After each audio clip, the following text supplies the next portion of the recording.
Welcome to the Channel for Grace. Gobind will be live shortly. Book a tarot or astrology reading on our website, channelforgrace.guru, and check out our latest programs and classes. Please give us a share and a like, and we hope you enjoy the broadcast. Welcome to the Channel for Grace. Gobind will be live shortly. Book a tarot or astrology reading on our website, channelforgrace.guru, and check out our latest programs and classes. Please give us a share and a like, and we hope you enjoy the broadcast. Welcome to the Channel for Grace. Gobind will be live shortly. Book a tarot or astrology reading on our website, channelforgrace.guru, and check out our latest programs and classes. Please give us a share and a like, and we hope you enjoy the broadcast.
Hey everyone, welcome to the broadcast. My name is Gobind. This is your Channel for Grace. Thank you guys for watching this video live and also watching the replay. I am really excited to do readings for you guys tonight. If you want to sign up for a reading, the list is open and it is $25 that you have to send to my PayPal, in which the link is actually below. And I've already got a list going. We've got 1, 2, 3, 4, 5. We've already got 6 people on the list. Very exciting. So let's see who's in the chat and say hi to everybody. Hey Monica, welcome in. Toby, it's been a few months. Well, it's glad to see you're back. Hey Alexandria, welcome in. Hey Michelle. Hey Shannon. Hello Wendy. Our moderators tonight, if you guys can hang with that. Hey Dawn. What I meant by that is I'm not asking you guys to be here the entire time. Anyways, okay. Sometimes I go for 3 hours on Fridays. That's what's been happening. But I have a good time and I don't have anything else to do. So, and I know that a lot of you guys need some guidance during these kind of crazy times. So Dawn is in here and your aunt is with you. Hello, aunt. Hello, Dawn's aunt. Alexa, hello. Let's see. Cole, welcome in. Hard to believe it's almost April. I know. Hey, Lindsay, I just saw you put your name on the list. Darcy, you're on the list too. Welcome. Okay, that's everybody in the chat. Lola, first time here. Welcome, Lola. Welcome. So I do this every Friday, you guys. What we focus on is, now I feel like Jason, I don't like my hair. I'm going to change it. What I do every Friday is these readings, and you can choose from me looking at your natal astrology chart. If you have the time you were born, that's the best. Also looking at your transits. And hey, Crystal. And I guess that's a little better. I don't know. No, it's not. I'm having a Virgo moment. Or we can do tarot and oracle cards. Oh, God. In the end, it doesn't even matter. It doesn't even matter. Oh, my God. Okay. I'm golden. Good to hear. So if you guys want to get on the list, again, the link is in the description of this video. I actually was able to take a nap today, so I feel like clear and ready. Clear and ready. The only thing I don't have is my lighter, but that's okay. Maybe I have one in my drawer. Because doesn't mean we can't still say a prayer. All right. Before we get started on the readings, you guys, I do want to share with you some really awesome news. You may have heard me talking about it, or maybe not, but tomorrow is our special Spring 2020 webinar. The webinar is going to be, I think it's going to go for 2 hours. It might go for longer, so just be ready for that. It starts at 6 p.m. Pacific time, 9 p.m. Eastern time, and then if you're somewhere else in the world, you'll have to figure that out. Basically, what we're going to talk about is the next 3 months astrology. Now, I used to do a monthly video, a monthly forecast, astrological forecast, where I went through the major transits for the month, and I gave you the information and the meaning of them for us. And that has now been transformed into this quarterly webinar. And so at the beginning of, during the beginning of each of the seasons, so right now we're in the spring, we just moved into the spring on March 19th. So we just had the spring equinox. And then when the summer solstice comes around, and then the winter solstice, each time those powerful days come around, I will be doing one of these webinars, and we'll cover the next 3 months. So I've been working on, all of these major astrological shifts that are going to be happening in the next 3 months. And the catchphrase that I've been using to describe it is, you ain't seen nothing yet. Because since 2020 of January, we've been experiencing massive shifting in the whole world and in our own lives individually. The things that are going on collectively, structurally in our world have been really affecting us individually. For example, this quarantine that we're all in, this coronavirus, everything that people are talking about right now, the financial, crash that's happening because of the coronavirus. And so it's obvious, like, you don't have to be an astrologer to know that times are crazy, right?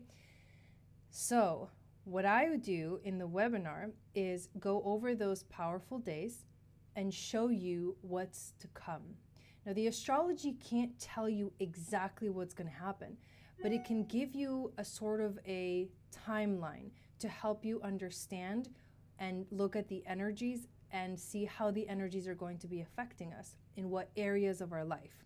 We're going to have 7 planets are going to go retrograde. Pluto's going to go retrograde.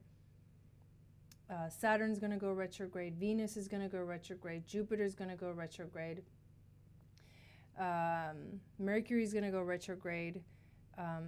Mars will also go retrograde, but later on Neptune's going to go retrograde. And most of those are happening in the next 3 months. Now, that's a lot of... So far, it's been external, massive shifting. And then all of a sudden, the energy is going to be it's going to be like the mirror. We're going to be standing in front of the mirror, and it's going to show what's going on individually with us. It's going to be this massive moment of reflection. And we go over what that means in the webinar. So if you haven't signed up yet, I highly recommend it. It's only $15. It happens tomorrow, like I said, at 6 p.m. Pacific, 9 p.m. Eastern. The link is in the description of the video. You just sign up, and tonight I'm going to send an email after this broadcast. I meant to send it before, but I didn't have enough time. So after this, everybody will get an email. And then tomorrow morning, you'll get another email reminder. And then 10 minutes or 15 minutes before we actually go live, I will send another email reminder. So hopefully everybody on the list, make sure you check your emails and make sure that you should have, if you already signed up for it, you should have gotten one email from me already. And the email is basically giving you a little bit of information about it. When you paid through PayPal, you should have received the Zoom link. If you didn't save it, don't worry, because that's what I'm going to send in the email. Some people have been emailing me asking me for the link, and I've been responding that I'm going to send it to everybody all at once, so I don't kind of go crazy.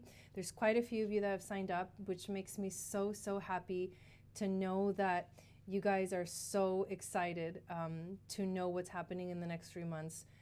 like I am. And the story that's going to unfold that I will show you tomorrow is actually a really, really powerful story, a continuation of the beginning of the year. And 2020 is massive change, massive shifting, all of that. So that's happening tomorrow. I'm really excited. So definitely sign up for that if you get if you really want to know what's coming up. I was just listening to an interview. It was a podcast, but it was an interview. Guru Jagat was interviewing Barbara Handclough, who is one of my favorite authors. If you want to know more about the Aquarian age, what it means, there's a great book that she wrote. It's called Catastrophobia, but it's got a new title, and it's called Awakening the Planetary Mind. I highly recommend you check that book out. If you want to check out the podcast, it's called Reality Riffing, I believe, on the iTunes podcast with Guru Jagat. So that's happening too. If any of you guys, because we're in the spring too, this is a side note. Jason and I from Ray, I saw that, Heather, I got you on the list. Jason and I from Ray of Light Tarot are actually going to be hosting a group cleanse, and we use these products called Purium. Basically, all you have to do the cleanse is just buy your product, and that's it. Once you receive it, we're all going to be kind of connecting together, I think on a weekly basis we usually do. But it starts with a 10-day deep cleanse, and then it continues on with a easier, I guess not so deep cleanse. And then the 40 days really reset you. I think right now, because of what's going on and keeping our health good is a very important aspect of, like not getting sick. And Purium has always been amazing, has always worked amazing for me in that realm. My husband and I, we don't really get sick very often. He actually never gets sick. I get sick, but not very often. And usually if I go, if I travel somewhere, but most of the time I'm home. So anyways, we're going to start that next week, I think on Wednesday, and the details are below if you want to sign up for that as well. Let me know. You can always send me an email if you have questions about that. And if you want to join we're actually also doing a 40-day meditation right now on the Facebook group, which is called Channel for Grace Soul Tribe. If you join the group, you can join in on those meditations. I go live every day at 11 a.m. Pacific time. And that's 11, 12, 1, 2 p.m. Eastern, if you want to join us for that. Okay, I know that was a lot. There's a lot going on, but since we're all, at home, why not get things done? Also, if you haven't signed up for my newsletter, let me add this name to the list. If you haven't signed up for my newsletter, please do so, because I also send out a weekly moon astrology guide, moon magic report. Okay, so Wendy's our first person, or actually, no, not Wendy, Shannon. I forgot, because your payment came in like a few days ago. So we've actually got 1, 2, 3, 4, 5, 6, 7, 8 people on the list. Wow, you guys are amazing. That makes me really happy. I feel really honored. I have to pop away for a few minutes. Okay, so Shannon, we'll go to Wendy, and then we'll come back to you when you come back, okay? Okay, so Wendy, we'll just go ahead and start our readings. What would you like to know? What kind of reading do you want me to do for you? If you want to get on the list, just look at the link in the description. It's $25 to PayPal. Thanks, Wendy, for putting up those links and stuff. I'm really excited for tomorrow, too. And welcome all the new people that are watching and hanging out with us. Appreciate that as well.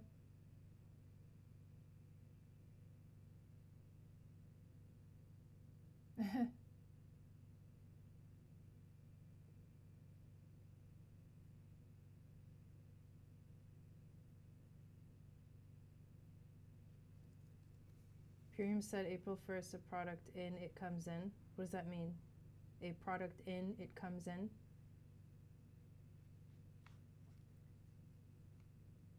What does that mean, Darcy?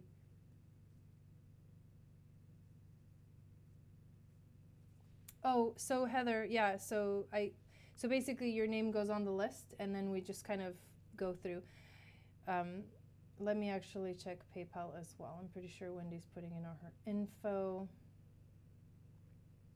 I just want to make sure I've got everyone on the list. And I will tell you guys who's actually on the list. So we've got Shannon, we've got Wendy, we've got Crystal, we've got Valerie, we've got Kayla, we've got Darcy, we've got Lindsay, and then we've got Heather. And that's all the people that I have on the list right now. Okay, hey Jai, hoping for another transit reading. I've been experiencing a lot of interesting dreams, intuitive hits, etc. I'd like to clarify where I should be focusing my energy. Okay, so let's check it out. And hopefully I have your chart saved in here.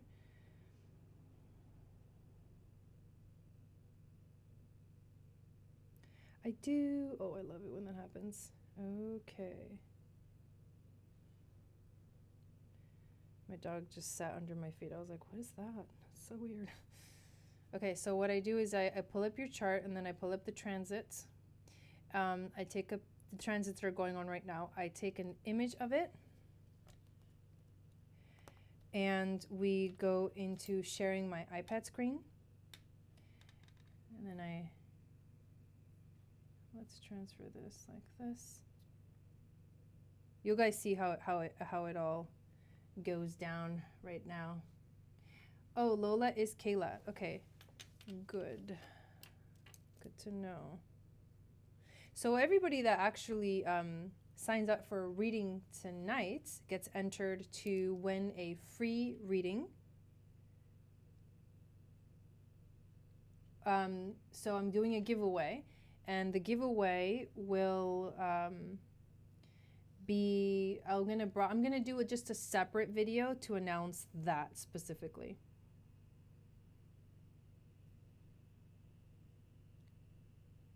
Yeah, because I need to just keep that like separate so you guys can go find that one video and find, you know, what's going on, who won and stuff. Okay, can you guys hear me okay? See me okay? Can you see your chart?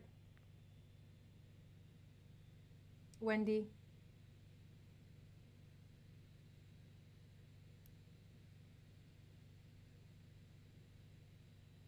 You should be able to see your chart. Let me know if you can. And if you guys can hear me well, because I'm having a little bit of a delay on my own program. I'm wondering what that's about. I definitely don't need Zoom open. What else do I not need open? Every once in a while the computer like, I need a little space here. I'm doing great, Nancy. How are you? We're greeting a lot of like, yeah. Oh, I like that, Alexa.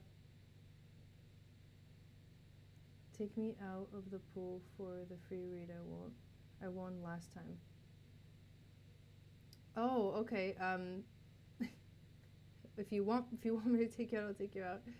Okay, great. So here we go. So I've been experiencing a lot of interesting dreams, intuitive hits, etc. I'd like to clarify where I should be focusing my energy. All right, let's see what's going on. Intuitive hits.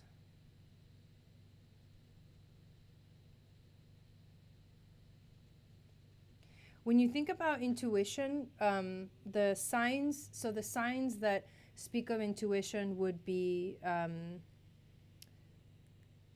Pisces, also Cancer, all the water signs, right? Scorpio.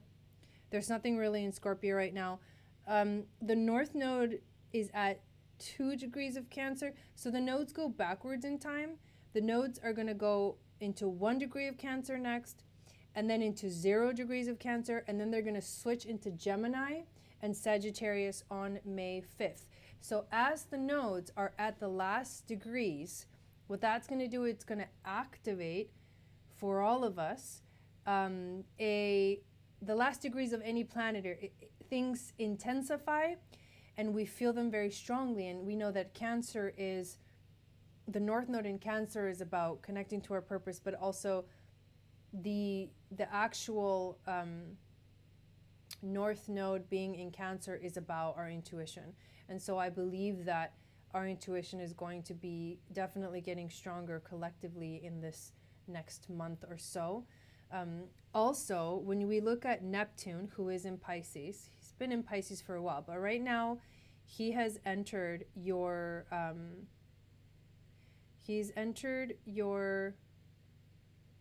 seventh house, or is transiting your seventh, she or he, whatever we want to call Neptune.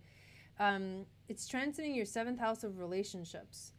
So I feel like for you, when it comes to relationships, you might be receiving intuitive hits. And the seventh house is the house of relationships that are like lovers, right? Romantic relationships, close relationships. It could also be relationships in terms of business partnerships. But intuitively, Neptune is transiting your seventh house. So he's activating your intuition in this realm. The other planet that travels much faster, that is in Pisces right now, is Mercury. So that's what we have to look at that. Mercury is in Pisces. He went into Pisces, and then he went retrograde in Pisces, if you remember. Then he retrograded all the way back into Aquarius, and then went direct again and came back into Pisces recently. So this Pisces transit has been a pretty long one for Mercury. So Mercury in Pisces is that very intuitive way of communication. Mercury is the planet of communication. It's our thoughts, but in Pisces, it has a deeper feel to it. It has a very prophetic and intuitive feel to it. So he has been transiting your sixth house of being here in the moment of work, so like of the everyday schedule. So what I would focus, your energy on in terms of intuition is just your everyday life. What we're doing right now, that meditation is probably a really good thing. I think finding grounding is also really good. Anything that helps you ground. Because also if intuition is really high, that means that you're also becoming very sensitive, or you're feeling very sensitive right now. It's a big deal. We also look at the moon. We also can look at the moon too, because the moon is our emotions and our intuition. And the moon right now is in Taurus, transiting your ninth house of spiritual integration. So there's three houses or four houses that are actually being affected. It's the 6th and the 7th, and the 9th and the 10th. So this has to do with your everyday life. This has to do with your romantic relationships.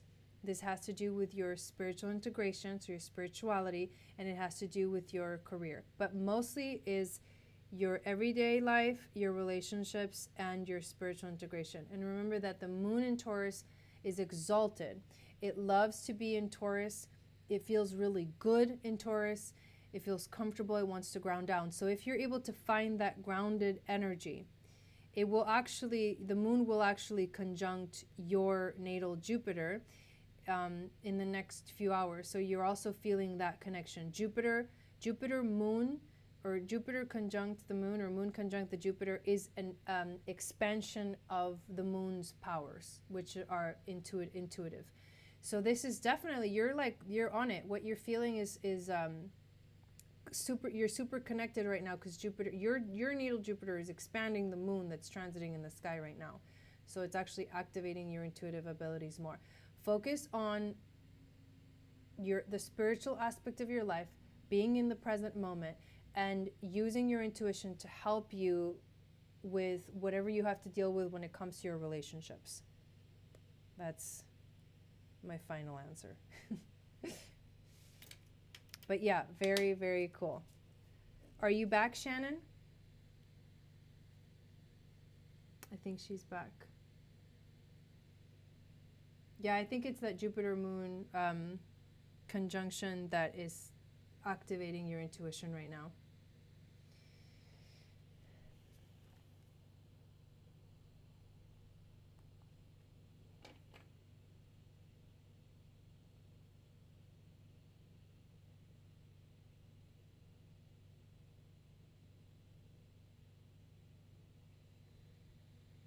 Vibing. So let me go find Shannon's. I think you're back, Shannon, because I see you posted that, but will you just say, okay, awesome. And you wanted a transit reading as well, right? I can't remember. I didn't actually write down the request, you guys. Sorry, I apologize for that. I didn't have time to do that. So I don't have yours saved on here, so we'll have to re-enter your information.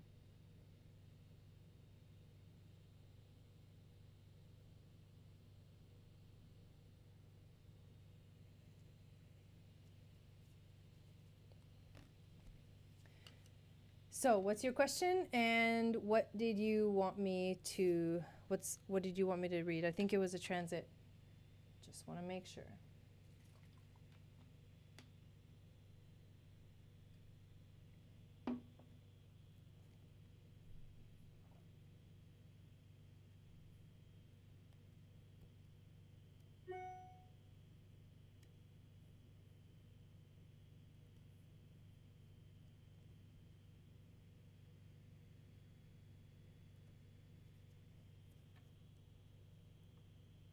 So you guys, I'm not checking email right now, because my computer's kind of acting like it's got a delay, so I don't really want to open anything else that I have to. So you'll have to give me all the information in the chat, so I can look at it. And I usually I'm able to go into my email and check all that stuff, but apparently today it's not the way it's gonna work. Okay, thank you so much for that. 8775 1055. You think after a while I would memorize these, right?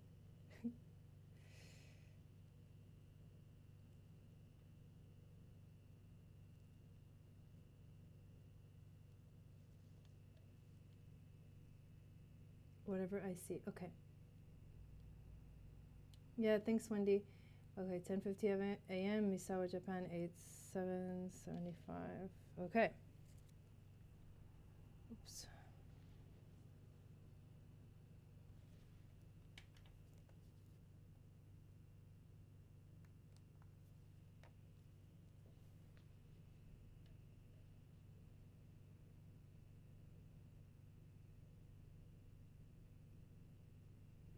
I'm pulling up the chart. So Portland weather went back to Portland weather real quick, right? Oh my God.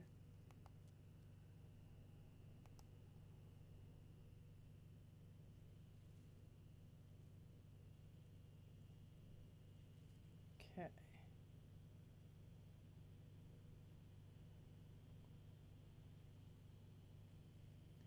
So here we go.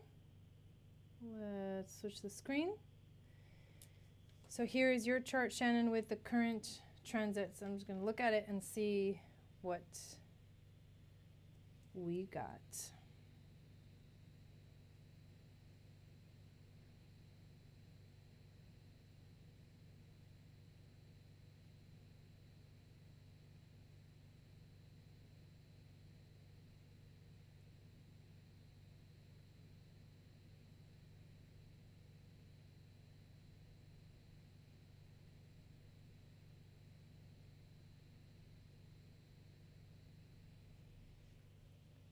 So it's interesting because I'm the first thing that I notice is the Sun in Aries, Chiron in Aries. They're pretty much conjunct.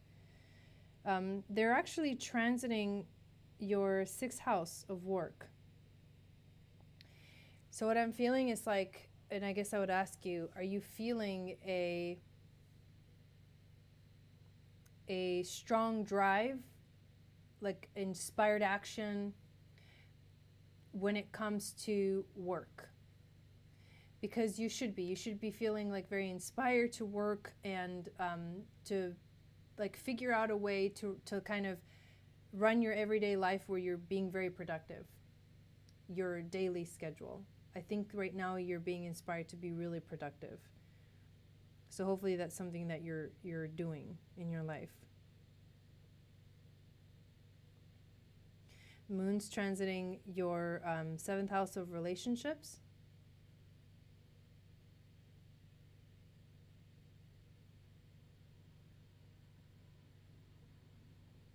I think that's going to actually, that's interesting because that's going to help bring more grounding in your life when it comes to your relationships. And because the moon feels so good in Taurus, and because Venus is also in Taurus and they're both in your 7th house of relationships, I think right now your relationships are pretty harmonious. Let's say pretty harmonious. I would take advantage of that energy. I would definitely take advantage of that energy. Yes, working on getting things buttoned up so I can develop my consulting. Yeah, I feel like definitely use that Aries sun to really get things done, to really get yourself organized. The 6th house is also ruled by Virgo, which is the sign that loves to organize. Right now is the time for you to get organized in that aspect, and also to enjoy the relationships that you have in your life, because right now things should feel pretty harmonious. There's no like crazy warnings or anything like that. Mercury is transiting your 5th house of creativity, so you're actually pretty connected right now. You're connecting to what I would say is you're open to receive inspiration from like the universe when it comes to your creativity. So that's another thing. I feel like you've got the inspiration to do it. You've got the energy to do it. Aries is energy. You have the energy right now to do this, to get yourself organized in your daily life. And you have the intuition, the tapping in creatively to like basically what is one of the most creative signs of the zodiac, because of its connection to the divine and the subconscious mind, and energetic in the energetic realms and the other dimensions, right? Pisces ruled by the 12th house. So I feel like because you're tapped in and because you've got all this Aries in your 6th house, this is the perfect time for you to get really creative. And lucky for us, we get to do that at home, right? You actually can take the time to do this. Awesome. Yeah, that's awesome. That's what I see. I feel like a lot of harmonious things going on for you right now. Honestly, I feel like you should feel pretty good.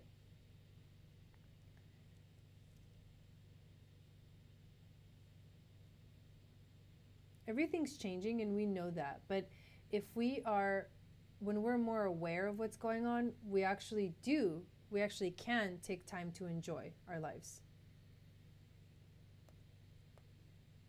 I'm happy for you, Shannon. I think that's really awesome. Okay. So Crystal is next. I remember you wanted me to do tarot cards. All right.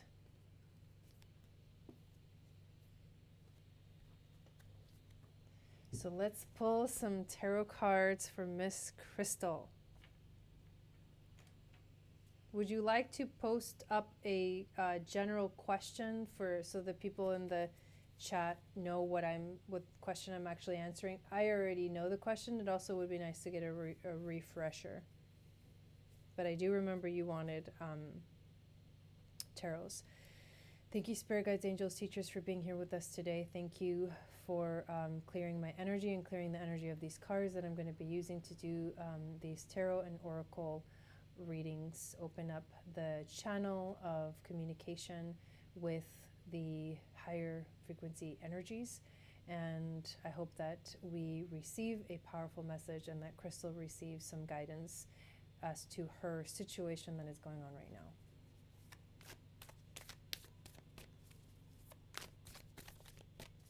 You're welcome, Shannon. All right, so Crystal says, I'm in a divorce situation. My husband, Justin, has approached me with news that he's doing self-work, talking with a counselor, reading and reflecting. He doesn't want divorce.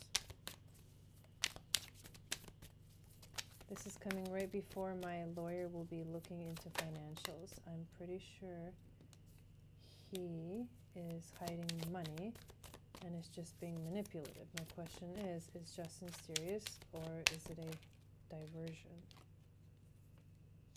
Okay, so is Justin serious? Is he serious about this? If he's serious about doing self-work, does he really, is being honest, and what does Crystal need to know about this situation?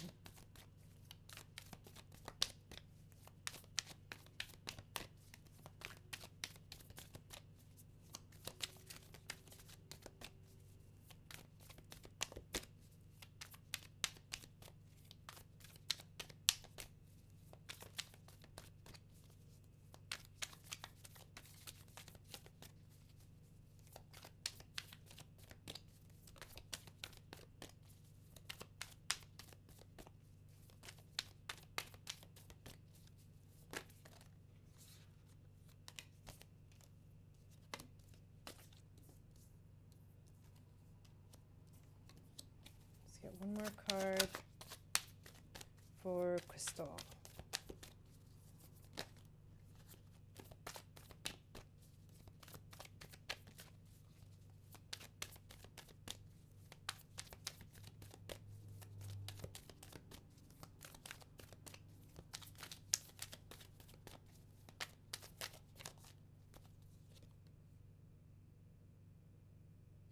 Okay.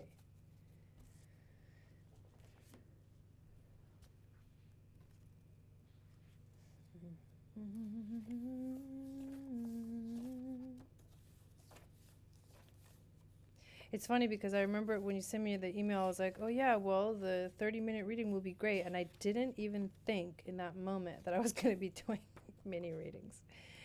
I would have said, sign up for a mini reading. All right. Interesting. Very interesting. Okay, so here's the first card that comes up. It is the Six of Cups. The Six of Cups, right.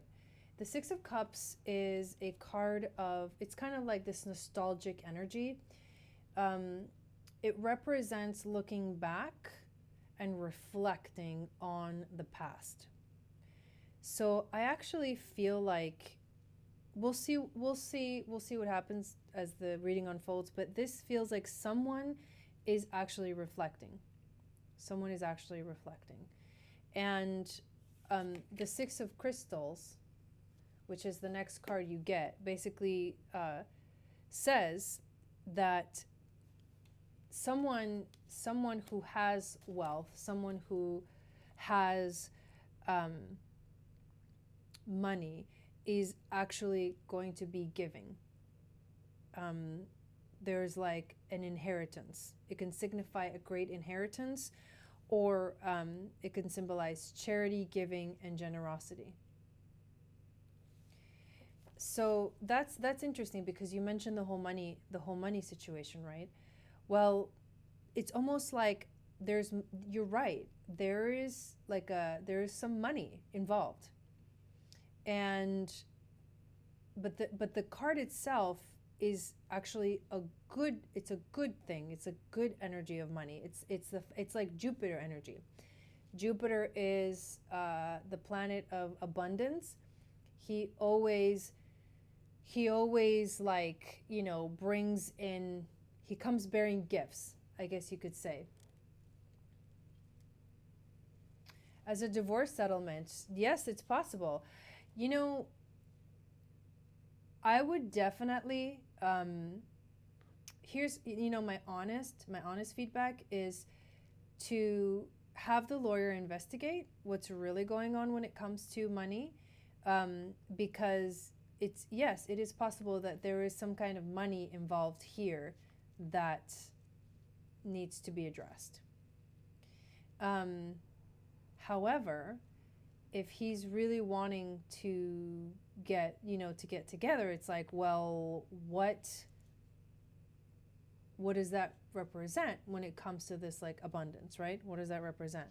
Well, the next card that you get is actually the Eight of Wands. And the Eight of Wands is about something is quickly approaching. Something's quickly approaching. However, you, as the Seven of Wands, are kind of prepared. It's like you are, you know, you're ready to take on whatever comes. You have the strength to take on what's coming. It's like you're watching. You are the observer of the situation. In a sense, it kind of puts you a little bit at the seat of being in control. Hi, Peter. It puts you in control. So you have kind of an advantage in this case. And the cards are saying that you definitely need to trust your intuition. The Queen of Wands. This is what I'm having my lawyer do. He said that he wants time, meaning he wants to halt the divorce process. That's interesting.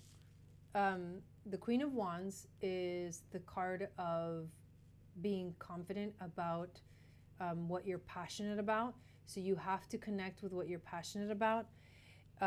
It's part of that intuitive, connecting to your intuition, and also trusting your feelings, the Queen of Cups. More than anything, this is really asking you to trust your intuition, to trust your gut feeling. Like, what does your gut tell you? Because these next two cards, I'll show them to you, but they're not the same kind of message. These next two cards bring up a completely different energy. It's the Three of Cups, which this card can be interpreted in two ways.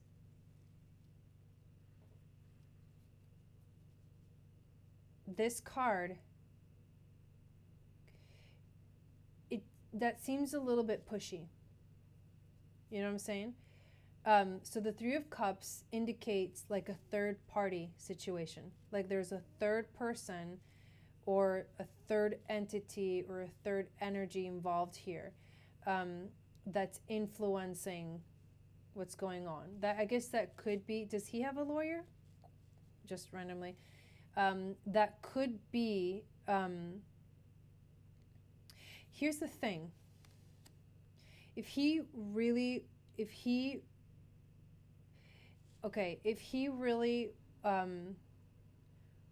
was here for you and here to work it out, he would not push you. Do you see what I'm saying? You pushing you to do something is it's not healing energy.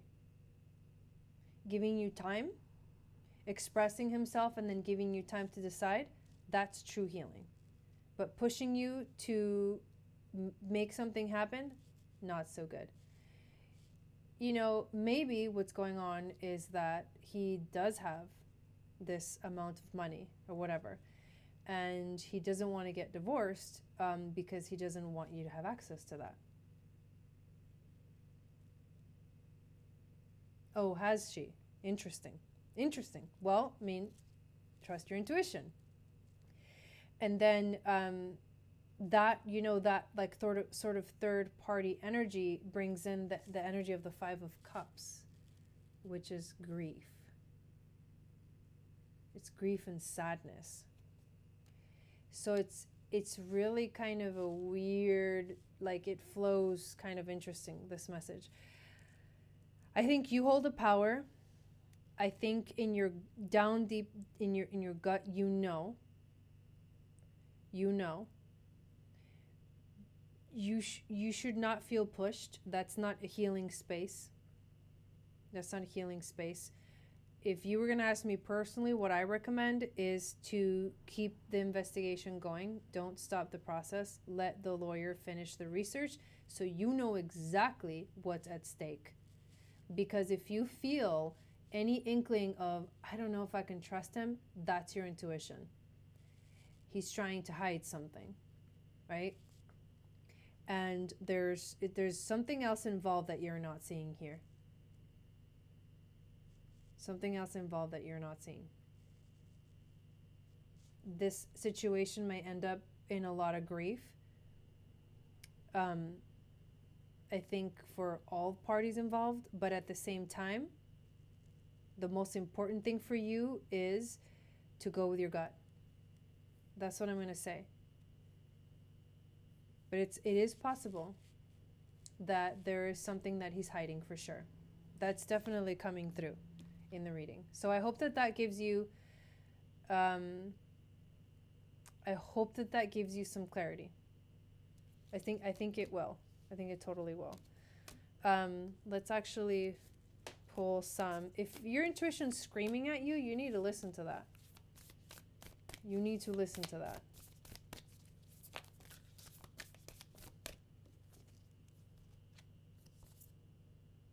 Wow, look at this. South Node. Don't let your past hold you back. And the gibbous moon, you're very close to achieving your goal. I mean, it couldn't be more clear than that, right? Don't let your past hold you back. You're very close to achieving your goal.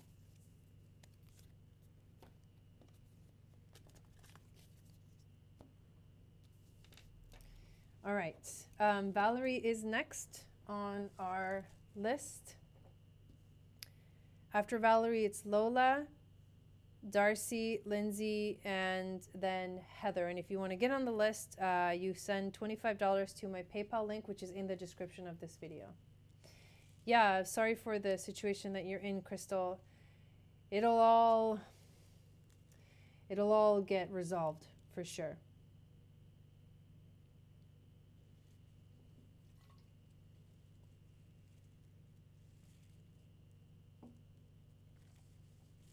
Jupiter and Pluto are going to bring it all out. The 4th, April 4th, is a powerful day. Plus this week, we're going to feel that Jupiter-Pluto conjunctions start to arrive energetically, and more truth will come out. This is not the time to stop the process. I honestly don't feel like just halt it all. It's kind of its own energetic flow that just keeps going, and it'll get somewhere, but it's not the completion of it yet. Oh, okay. Let's pull some cards for you. So, thank you, Spirit Guides, Angels, Teachers. I would like to ask for a message for Valerie is the negative energy that she was told was attached to her gone.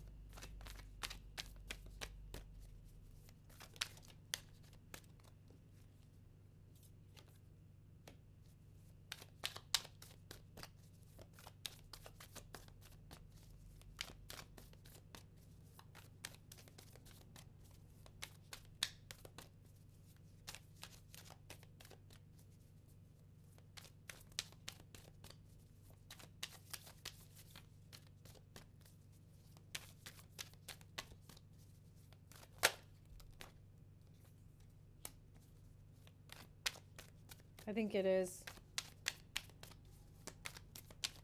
I think it is. 9 of Crystals, 10 of Cups. Both of these cards are they're really good. Queen of Swords. That's you having your power back. Thank you, Jenny, Butterfly. Thank you. You taking your power back. Whatever you did, has put you in a place of actually feeling strong mentally. Ace of Swords, mentally strong. I mean, I could keep going, but you know what I mean? I don't think I have to keep going. I actually feel like whatever you were dealing with, these cards are strong, right? The Queen of Swords is a strong energy. It's like, nope, we're not having any of that. Ace of Swords, it's a strong energy, strong mind. 10 of Cups is like abundance in your life. It's just like a feel-good card. And the Nine of Crystals, it's like building abundance in your life. Just double check that I'm not missing.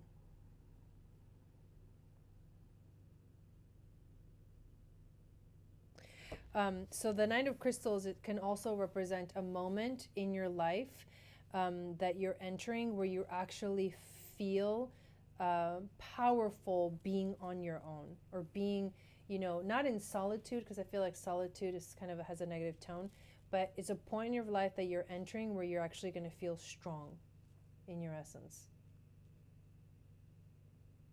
Good, I was surprised and I honestly didn't feel it. Well, I mean, it could have possibly not even been there. You know what I mean? It's, you know, it's funny, this whole thing about, you know, having negative energies attached to us and stuff like that.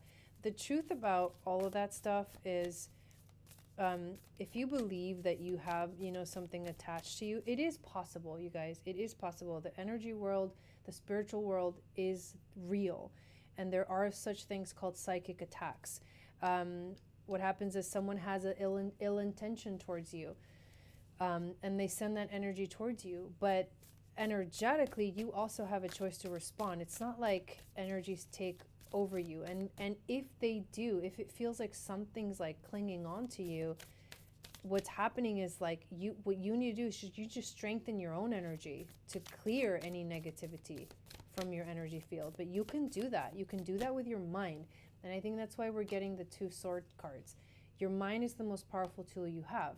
And I think by saying, you know, by saying those things, thank you, Peter, by saying those things to yourself, like, I don't know if this is, you know, I don't even think this is real. Well, like, you actually made that choice of like, this is not going to affect me, right?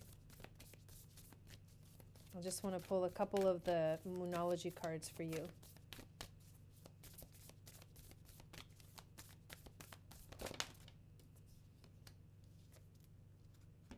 Interesting.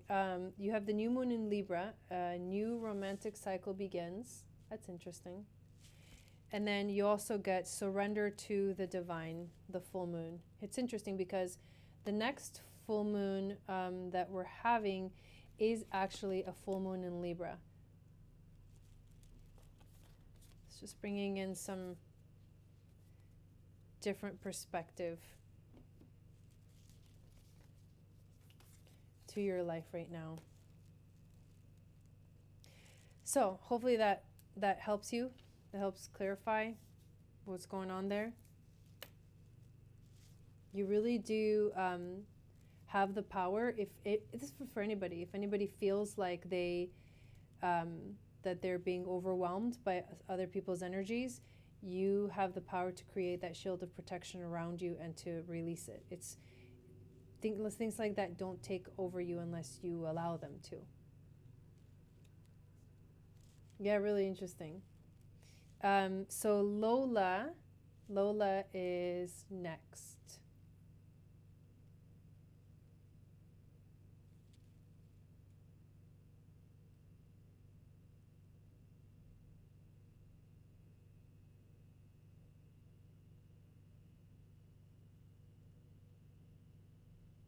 So Lola, what is your question, and what method do you want me to use?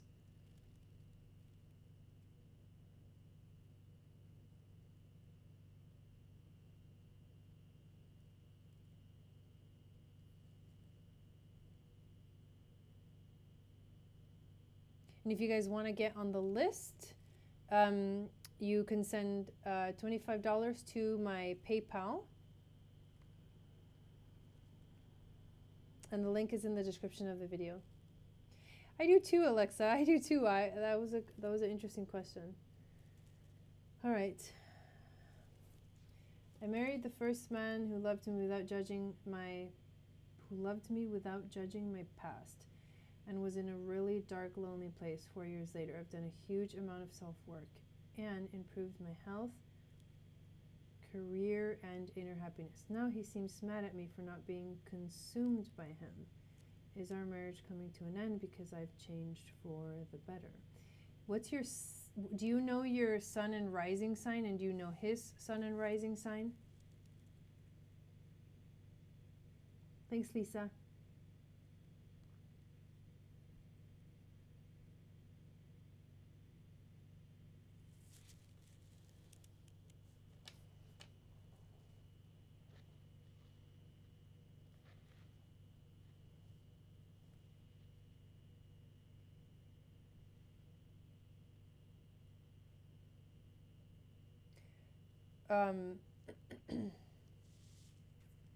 Let's see, transit or tarot for this? Transit or tarot? I think that for this type of reading, I think the tarot cards will be able to bring in more information. But if you tell me your sun and rising, if you know it, and maybe his sun and rising, that will help as well.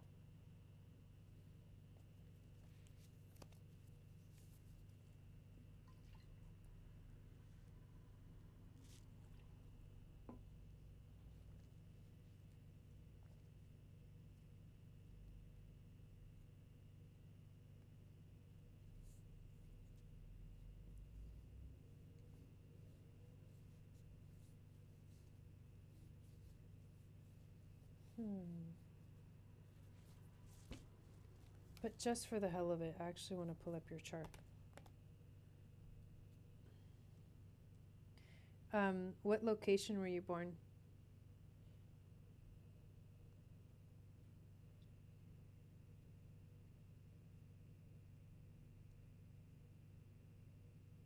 City and state.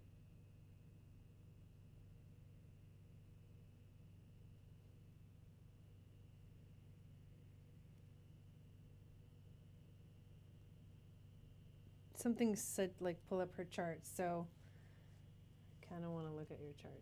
It's all good. Don't be nervous. Yeah, what city and states were you born in?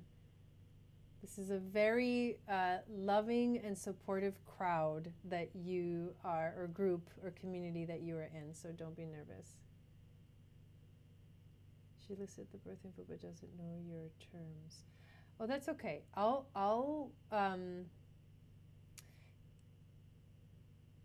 What's MNJ?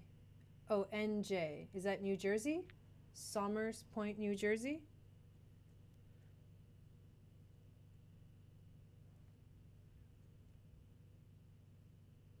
Well, if you've never done your astrology, let's look at your astrology. Let's actually look at your astrology.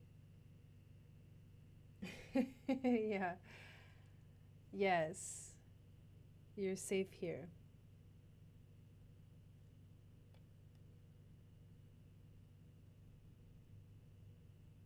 And I'm actually going to look at you. I'm going to do a transit reading for you. Let's see.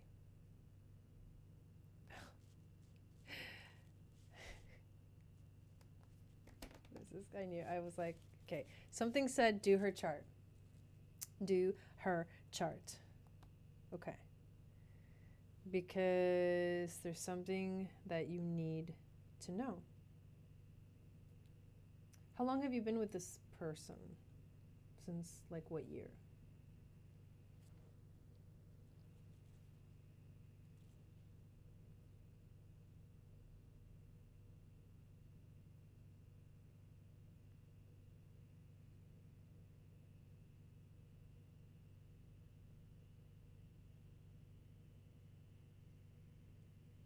I'm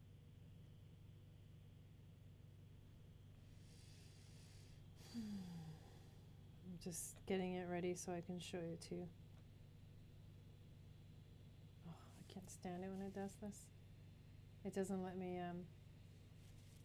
mark on it since 2016. Okay, June of 2016. Yeah, oh, I told you. You guys are so sweet. All right, come on, little pen. So what we're looking at right now is your chart, and then your natal chart, and then also your transits. And unless I can get my little thing to come out, not that, but this guy. Here we go. Okay, so here's what I want to point out to you, which is like seriously significant right now. In your 7th house, you were actually born with Saturn and Neptune in Capricorn. Now that means that when it comes to your relationships in your life, there's some kind of wisdom that comes with you into relationships. There's also an energy of wanting, how can I say this?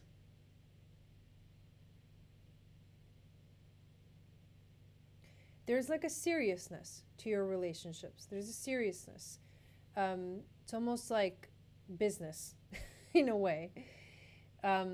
You like things to be right. You like things to be practical.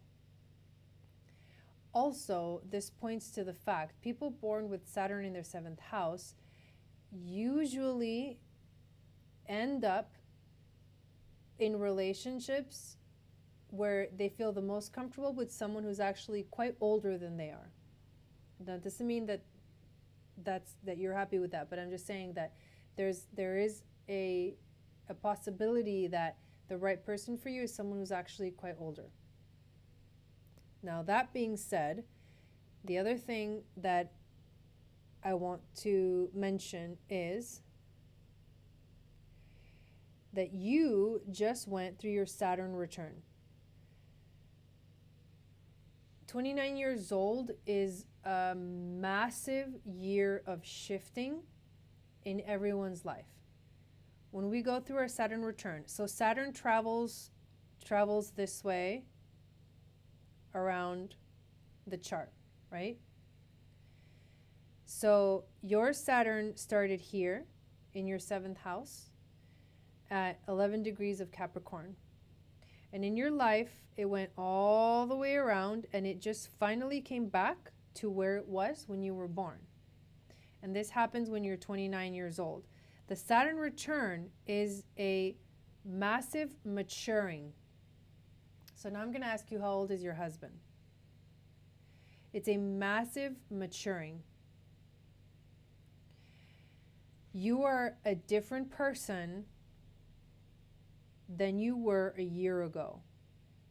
Completely. Now, not only that, okay, that's just one aspect that's happening in your life right now. That's not even the most powerful one, but that's pretty intense. In January, we had a very strong conjunction between the planet Saturn, which is basically the lord of karma, and the planet Pluto, which is the lord of the underworld or death and transformation. That conjunction was basically destroying the world, the structures as we knew them, because we have to make space for something new. But the crazy significant thing in your life is that Saturn-Pluto conjunction happened in your 7th house of relationships. So Saturn and Pluto, okay, so he's 31, turning 32 in June. I'm also, okay, so you guys have both just gone through a major shifts in your life. And you kind of, you went through those shifts together because you guys were together in that relationship, but now you're two completely different people. And that's something that you need to come to the relationship with. You need to put that on the table. Both understanding, like, I'm completely different, I'm completely different. Is this still going to work?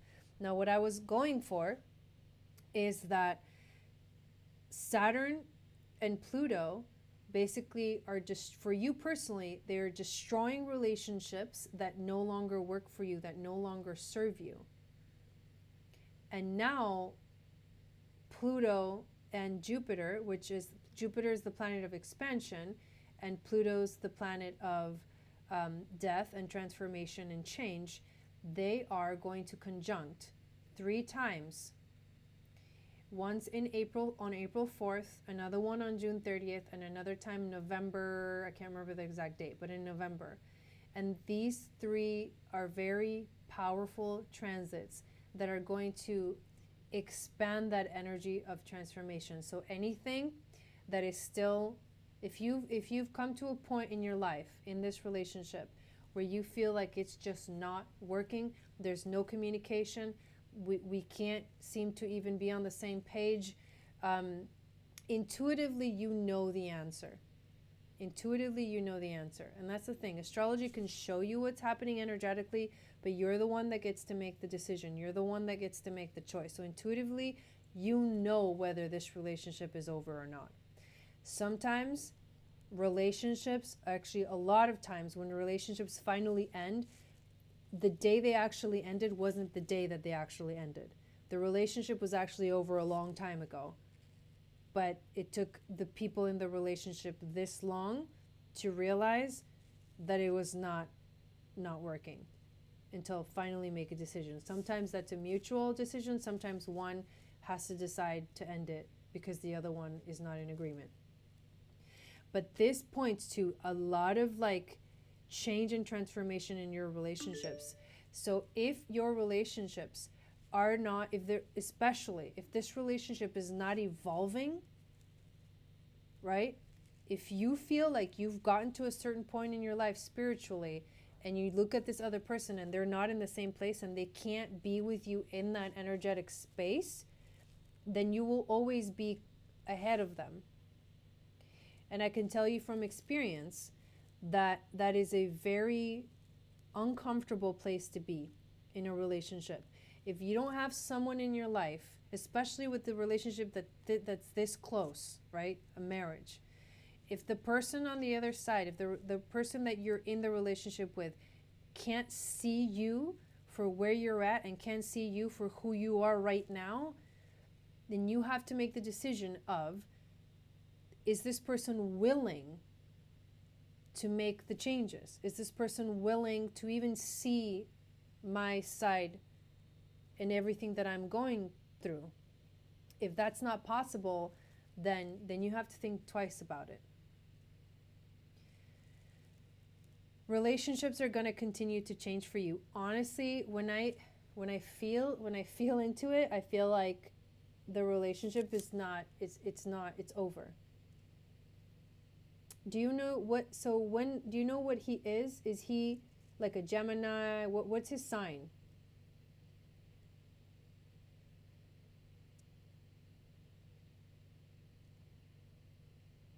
The reason you're feeling this strong like pulse to like figure it out right now is because the whole universe is like telling you, you need to make a decision. You need to stop being in between, right? You have to make a decision. It's time to move on. So if your choice is to recommit and try to make it work, you need to make that choice. You need to commit. If it's time to go and you feel like your whole body's screaming, your whole intuition is telling you like we're done, you need to decide to be done. That's the message here. It's like you can't diddle daddle in the middle anymore. None of us can. We're going. Like the train has left the station, right? Like, are you on it or not? He's a Gemini. Interesting.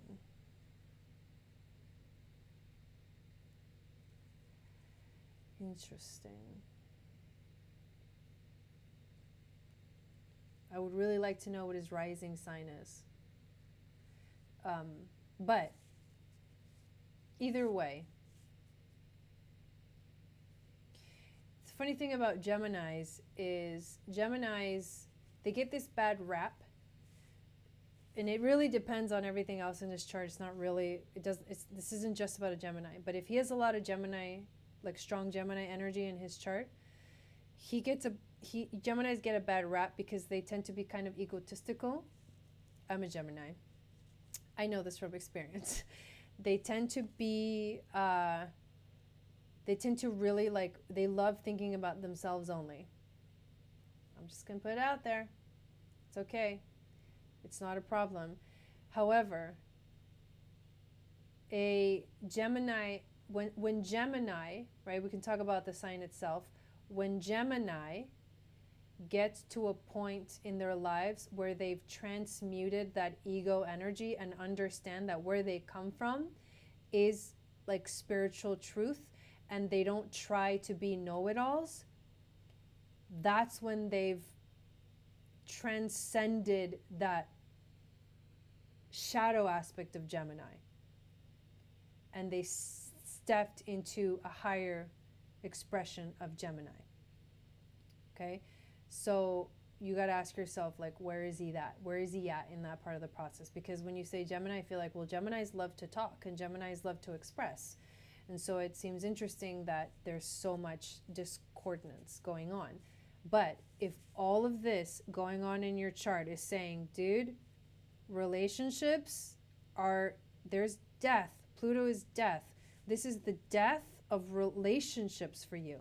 Not forever, but it's the death of relationships that no longer serve your higher purpose. And you need, because you have a North Node in Pisces, you need connection. You're very sensitive. They have to choose it for themselves.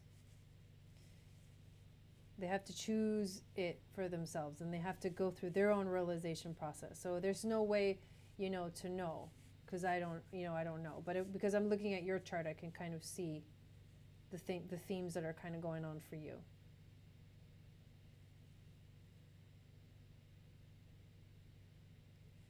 So, yes, I feel like that really clarifies it. All that the seventh house of relationships and partnership being that conjunction happening right there. It's obvious to me as an astrologer that if it's not working, any relationship that's not working, it's time to go. If it can't transcend the fiery Pluto death, so that it can get to the other side and rise like the phoenix, then it's just not. It's gonna go away. So, thank you for that reading. I really had fun with that one. Here's a book I found helpful in helping me figure things out. Too Good to Leave, Too Bad to Stay by Myra Cool. Thank you for posting it up there, Shannon.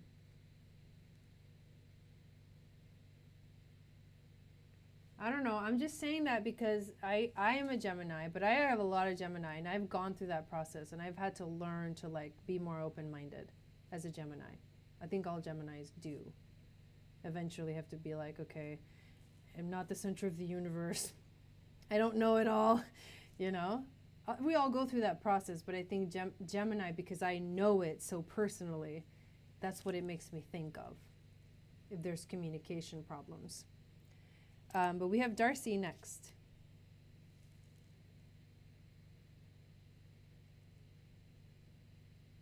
You're going to be okay, Lola. You're going to be okay. There's something amazing on the other side of this. You have to remember that. You have to remember that. Have faith. You got to have faith. That's Jupiter in your 7th house. That's faith. Jupiter brings in the faith. Nice, Lisa. I love that. Don't be scared.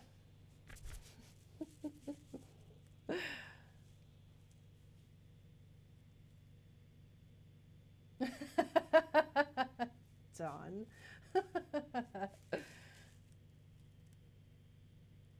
Truth is, I'm sad. No relationships, no work. I've worked on me. I just want to be happy. Is it coming soon in your chart? Okay, what's your info, Darcy? Yeah, that's the main thing you got to remember. You're going to be okay. You're not alone. Everybody's going through this. So that transit that I was talking about, everybody's got that in their chart somewhere else. You have it right there. You have it in the house of relationships. So that's what's being transformed. That's what's changing for you. Somebody else could have it in their spiritual house, and so they're going through a spiritual awakening. So everybody's going through this. So that's why I'm like, oh God, I want to know his chart, because I want to know where this is happening in his chart and what he's dealing with, you know? That's where you start to get a bigger perspective of what's going on. So you want me to look at your chart, Darcy? And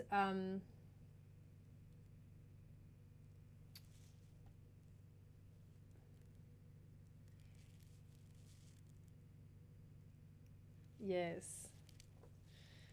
And there's still room on the list, you guys. If you guys want to get on the list, you can send $25 to my PayPal link, which is in the description of this video. Okay, let's pull up Darcy's chart.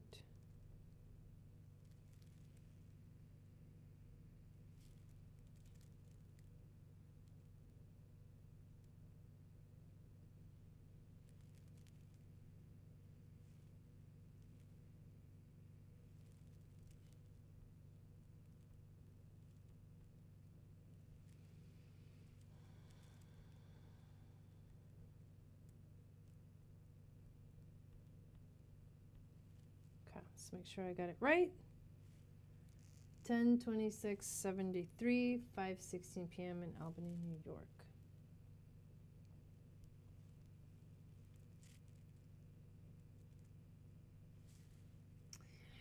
Okay.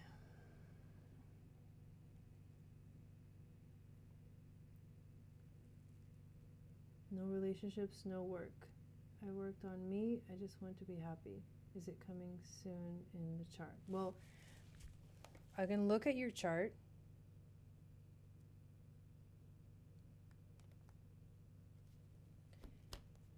But happiness is not something that comes from with outside.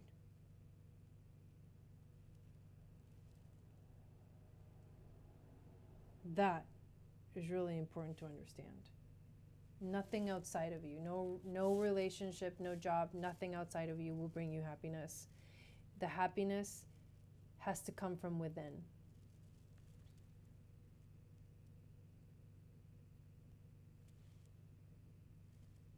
Okay.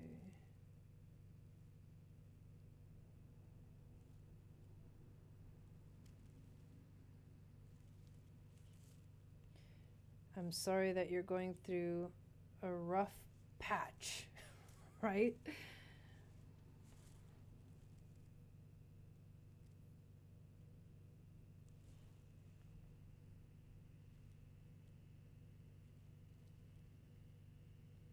Why, Alexa?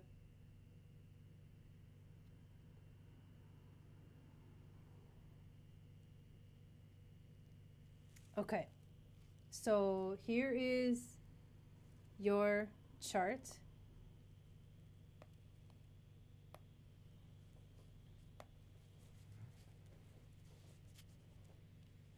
Well, it really is. No, it really is. Well, the way that you, that's good. The way that you phrased the question says, truth, I'm sad, no relationships, no work, I worked on me, I just want to be happy, is it coming soon? So it made it seem like you're not happy right now, and that you want happiness to come, and that it is something that you feel will come with a relationship or work. If I'm incorrect, then let me know, but that's kind of what I kind of read your question as. So let's look at what's going on.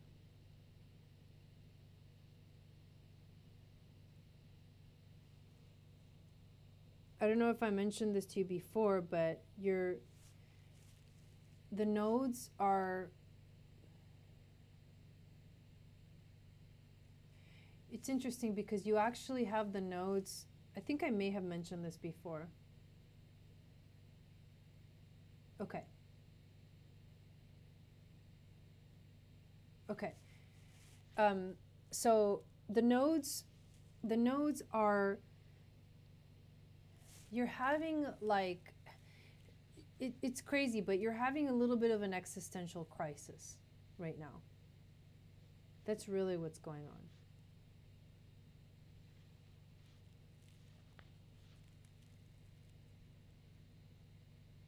Oh, okay. So what's going on right now, Darcy, is that I feel like you're having a little bit of an existential crisis. I feel like, you were born to work really hard. You were born to, have a goal and a mission, and you were born to create in your life, to work towards something, and to feel like you're being useful, and to take your time doing it, but to basically go through the process of building something, right? But the nodes, at least right now, for the last 18 months or so, which is a pretty good chunk of time, the nodes have been the opposite. The nodes have been asking you to move away from that and to enter into your heart space, and to pay attention to your heart space. But all you want to do is just get it done. You want to reach your goal. You want to get somewhere. You want to do something with your life. You don't just want to, you don't just want to sit there and like feel your heart. I know that sounds weird, but I'm sure that energetically it makes sense to you based on what I'm looking at your chart. You really don't just want to sit there. And so right now there's sort of like an existential crisis, because the universe is asking us collectively to tune into our heart space, but you're like, no, that's like the opposite of what I came here to the planet to do. Not that you're not connecting to your heart space when you're reaching for a goal. You are. But what I'm saying is, you came into the world to actually get the work done, to actually create something, to build something, right? To get organized in your life. So your job is to find a way to merge the two, which is exactly what this nodal axis is all about. Your south node in Cancer is what you can pull from. You can pull from the fact that you already know what's in your heart, that you already understand what's in your heart. And you have to move away from that space and go towards, what do you want to do with your life? What do you want to build, right? What do you want to manifest? I'm talking like, so Capricorn, when you think of Capricorn, Capricorn is it's ruled by Saturn too. It's ruled by Saturn. Right. Trust is a big part of it. But it's ruled by Saturn, and Saturn right now, well, it just was in Capricorn, so we can talk about that energy. So Saturn was like, it was kind of ruling for you. I think that's why it feels like kind of like turmoil, because you have, your destiny is to be in that Capricorn energy. Your destiny is to, build your future. Your destiny is to create, structure in your life. But structures have been getting broken down.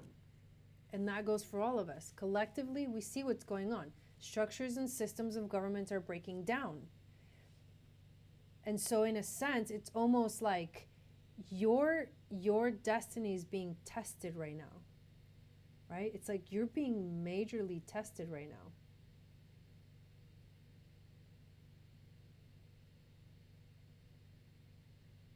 And I think that's why you're feeling kind of this energy of feeling lost, feeling like you don't know what to do, because it's like everything's pulling at you from all these different directions. It's very true. You are feeling all of that.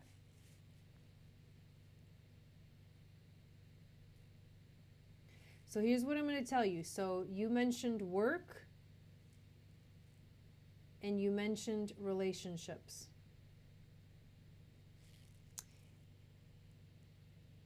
This is interesting. You have Pluto in your 6th house of work and Pluto in Libra. That's an interesting placement to have Pluto in your chart. I think that what this means is a constant going from one thing to the other. I know, yeah, we all do. It's a constant moving from one thing to the other in your life when it comes to work, like going from job to job or thing to thing, which is contradicting, right, the North Node that little by little plants the seeds, takes the baby steps, and gets to the top of the mountain. So that's kind of something that might be working against you. But that's why I feel like it's so powerful that this, the Capricorn stellium is transiting your 10th house. So the planet of death, the planet of expansion, and the planet that just moved into into Aquarius was also here in your 10th house. All of career. All of this is about career for you. That's crazy. That's crazy because your destiny is, right? Like career in a way.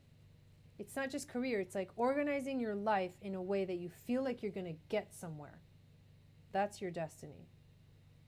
But if getting somewhere is connected to the 10th house of career, and all of these planets are kind of destroying what you thought was going to be to make space for something new, then you have to allow yourself to, like some people were saying in the chat, trust in the journey, trust in the process.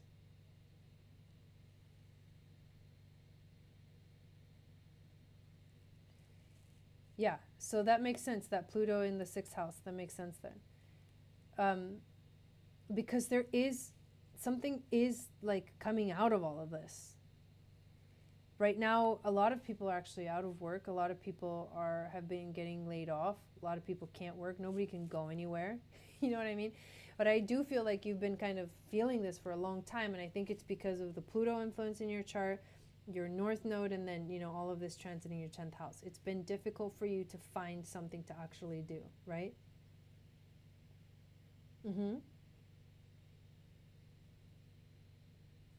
When it comes to relationships, we look at Venus. You were born with Venus and Sagittarius in the 9th house. That's interesting because I feel like there's relationships for you have to have some kind of a spiritual aspect to them. You may be, fall in love with someone who loves to travel.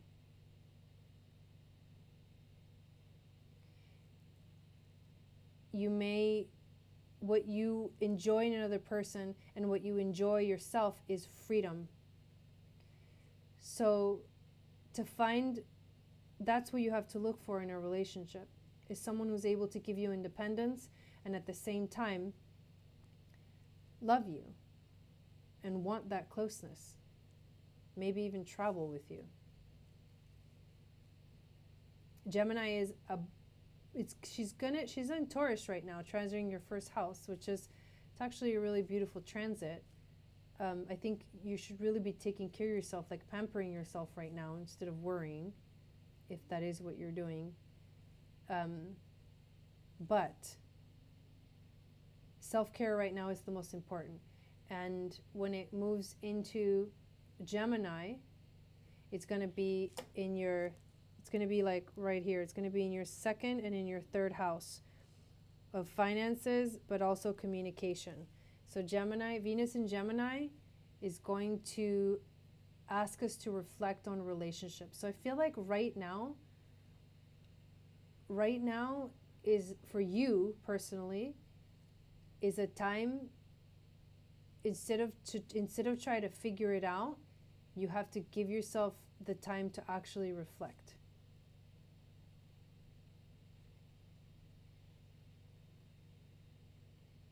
So I think what's coming next is more reflection for you. Not necessarily a new relationship, but definitely more reflecting. I know that's probably not what you want to hear, but that's kind of what I see in the chart.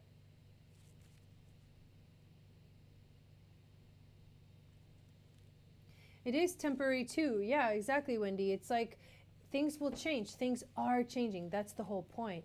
This year is one of the hardest years for humanity ever. Right? We have to remember that. Like, we can't be so hard on ourselves during these crazy times because everyone's going through it. You just saw the reading I just did, right? For Lola. Like, it's crazy.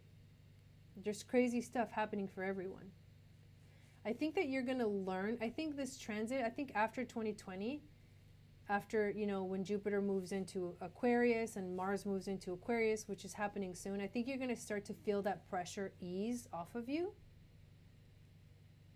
And then you'll start to be able to, okay, let's get to work now. Let's start doing something that actually helps me, you know?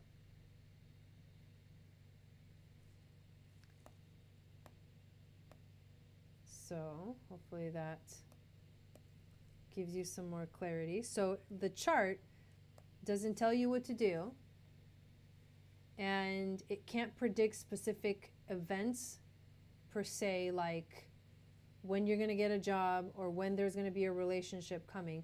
But what it can do is give you insight into how the energies will be affecting, you know, the relationship realm and the world of work. And that's basically what I just kind of went through in the chart.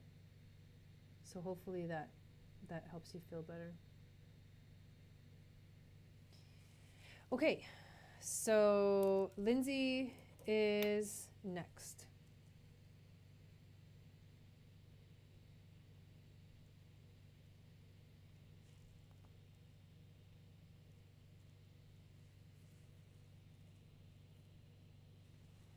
So you let me know, Lindsay, what you would like to ask. Hey, Jolene, there's still a list. You can still get on the list if you want to.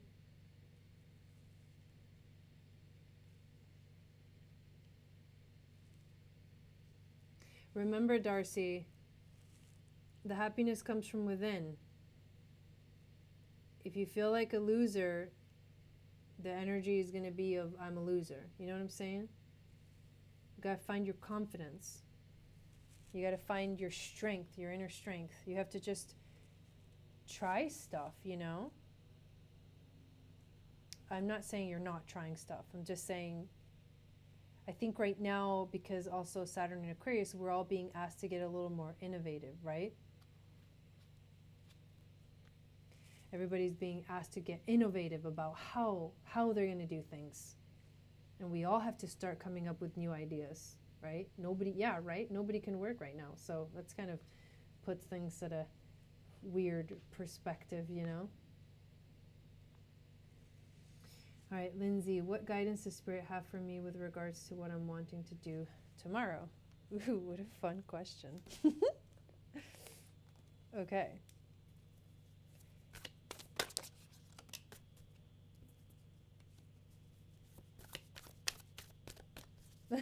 Shannon. Yeah, talk to some friends, Darcy. I think it's important for all of us to feel whatever it is you're trying to do tomorrow, Lindsay. It's kind of crazy. Do you see what's happening? The cards are like all over the place. Okay.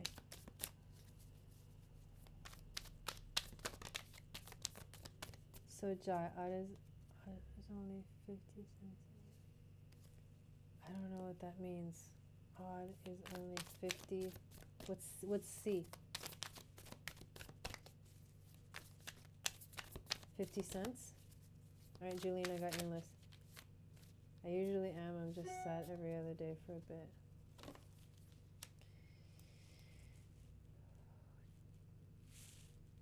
Okay, I got you on the list. Okay. Let's get 3 more cards. Valerie.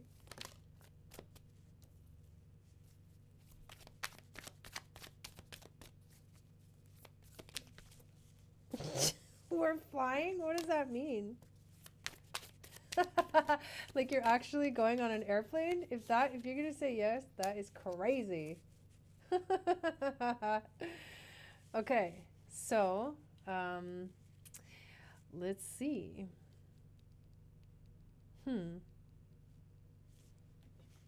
Interesting.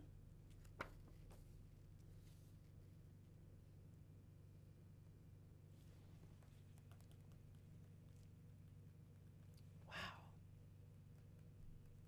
This is actually kind of strange. Okay, so let's just see. Let me just show you what we actually got, and then we can talk about it. So the first card you get is the Three of Crystals. This is actually a card of actually you getting rewarded for the hard work that you've been doing. Seven of Wands means that you basically have the strength to take on whatever is coming your way, that you're prepared, you're observing, you're paying attention, and you're ready. You're ready to move forward. Interestingly enough, we get the Three of Swords, which we know is the card of heartbreak, and the Seven of Swords, which we know is the card of deception, or like the clean getaway. So I don't know who's getting away with what, but this is interesting. Let me just put those aside for a minute while I go to the next set of cards. So the next one is actually the Page of Wands, which indicates growth, courage, or love. Growth, courage, or love. So whatever you're planning on doing tomorrow is something that's going to help you grow and find more courage. There is something, however, that you are not seeing with the Eight of Swords. The Eight of Swords is being blinded. It's almost like not eyes, eyes closed, being blinded, not being able to see, feeling trapped. It's feeling trapped. However, there's balance coming, right? So this Three of Swords and this Seven of Swords could represent that the experiences that you've had in the past, or maybe it's a recent experience, maybe you have been heartbroken, maybe you have been deceived in some way, and so you're kind of on a journey to become more courageous in your life and to kind of take that blindfold off, to stop feeling trapped. And whatever this situation that you're going to be doing tomorrow, it's actually going to help bring more balance and healing into your life. And these are the two cards that I would put the most importance on, because these are the two major arcana cards that, I know, right? Major arcana cards that are that came out, and it is the Temperance card and the Justice card. So the Justice card also has to do with like literally like court and stuff, but the Temperance card is about balance and harmony. So the Justice card is also balance. So whatever you've gone through in the past, I feel like you're ready. You now have the courage. You're now prepared to really take off the blindfold and find balance and healing in your life. Does that make any sense? Because I have no idea what I'm reading. Without having zero, you know what I mean? I think that's funny.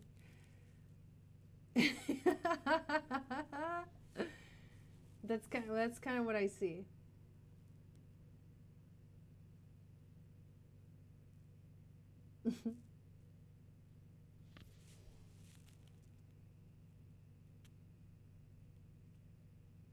Darcy, I just now read your comment.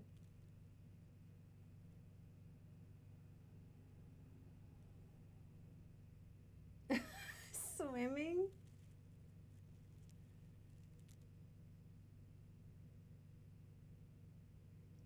Does that give you a... Okay, holy crap, Jai. That is like crazy spot on. I'm going to have to... Okay, okay. It's for sure. Oh my God. Now you're going to have everybody like, what, WTF? Okay, great. Great. Great. Awesome. Well, you're welcome. I appreciate that. I'm glad I could be of service. All right, we got Heather next.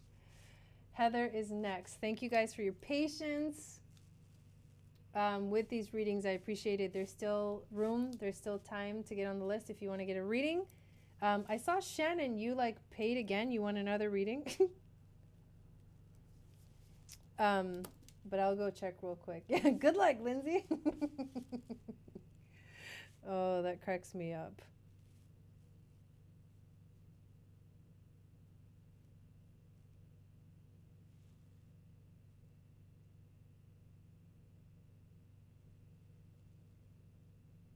Okay, so it's Heather, Julene, and then Shannon.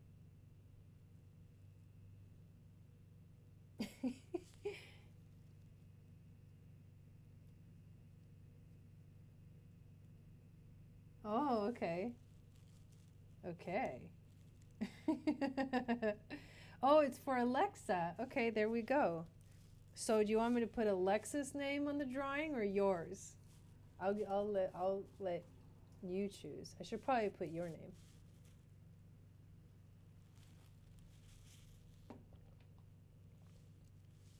Actually, executive decision. I'm going to leave your name on there because you paid for it, okay? I'm sure Alexa will understand.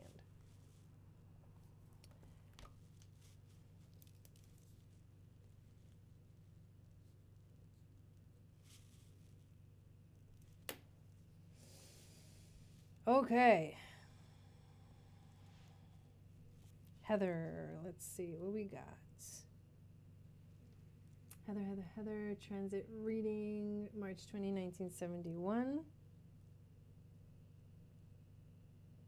You guys don't forget to sign up for tomorrow's webinar before I forget, before I leave. If you haven't yet, there's a link in the description of the video. It's going to be about a 2-hour webinar. We're probably going to go over, but we're going to talk about the next 3 months of the astrology, and you won't really hear me talking about it in this way for a while. I won't do another one like this for another 3 months. So if you want to stay up on the astrology, that's the way to get it now. Okay, Julene. 3:19 p.m. I'm down. In, oh, what's the location? Wait, 9:20 instead of 3:20? 9:29. Okay, let's fix that. 9/20, 1971.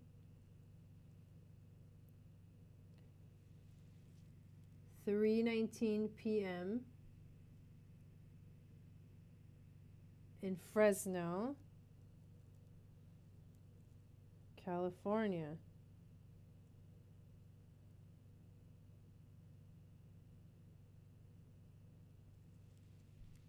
Okay, so what's your question? What do you want to know about your transit?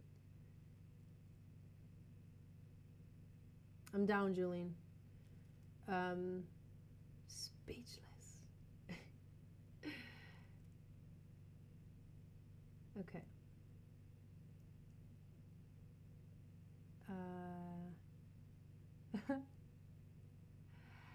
Okay, so you just kind of want you want me to just generally look at what's going on?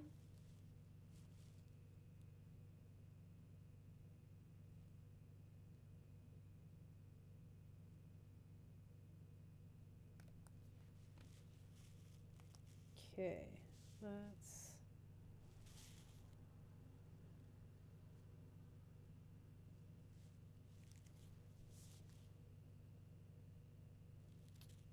Connect it.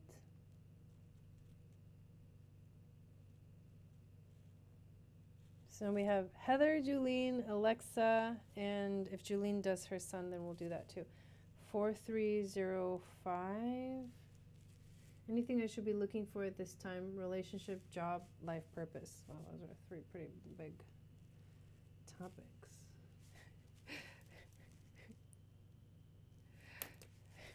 Sorry, I'm getting kind of obnoxious. All right. So you should be looking at your chart. And here we go. Anyone amazing entering my life? Okay.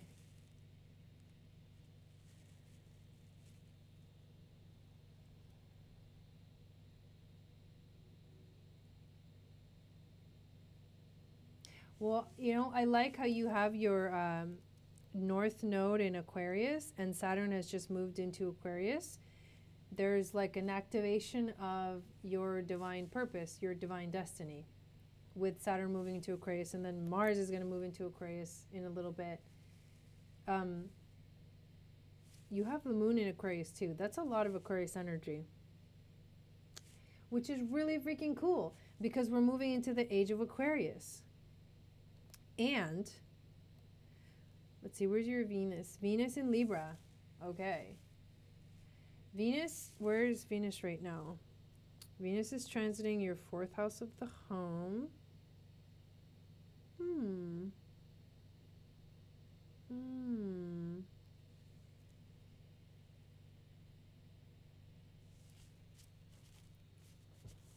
So right now, like when it comes to relationships, I don't know, it's interesting because Venus is going to move into Gemini. She's going to be transiting basically your 4th and your 5th house of home and then of creativity.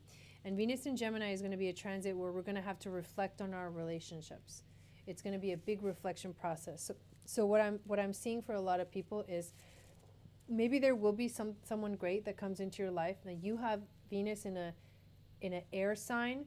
You have North Node, Mars, and the moon in an air sign. And then Venus will be moving, the current Venus will be moving into Gemini, which is also an air sign. That's a lot of communication. That's a lot of talking. That's a lot of like expressing yourself. But what the relationships that are going to be transforming for you are in your house of, so at home, your relationship with the people at home, your relationship with like your home life, and also your relationship to like creativity. What you create, how you create in your life. Now you do have Cancer at the cusp of your 7th house. And the North Node right now is in Cancer. So there's actually a connection there with finding your heart space. Now here's something that's really interesting. Sometimes in a chart you will have what's called an interception, which means that the energy of a certain sign will be fully held inside a certain house. Usually most of them, like they go in between houses. For example, this one, like Gemini is partly in your 4th, but also partly in your 6th house. Cancer is, you know, partly in your, it's at the cusp of your 6th house, but then it's also at the cusp of your 7th. But look at Leo and Aquarius. Let's look at this Leo and Aquarius. Leo and Aquarius are intercepted. And what's in that line? Your nodes. South Node Leo, North Node in Aquarius. Your North Node is also in your 1st house, and your South Node is in your 7th house.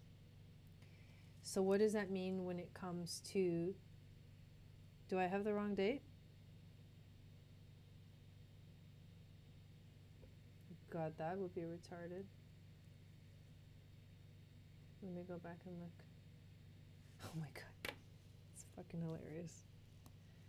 That's all right. Some of this stuff is going to be similar because the day is not very different, but let's correct that. Thanks for saying something and not sitting there like going, oh my God, should I say something?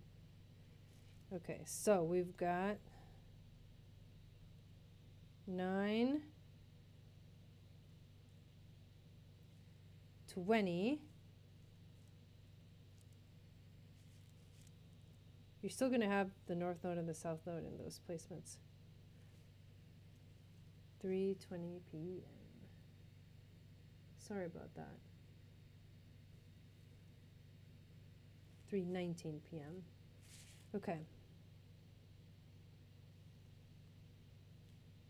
Almost not much difference.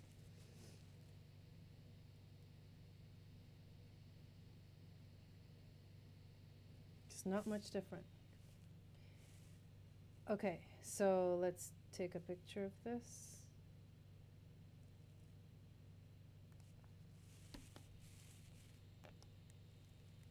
Isn't it interesting how like a few days sometimes doesn't make that much of a difference?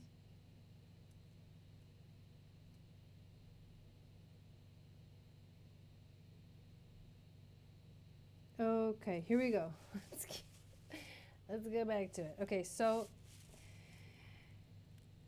the interception, now this is interesting because the interception has actually changed, but you still have one, and that is significant. So the interception, instead of being in Leo and Aquarius, is actually in Virgo and Pisces. But you still have the North Node North Node Aquarius, South Node Leo, and you still have them in your 7th and your 1st houses. And that's what I was kind of talking about.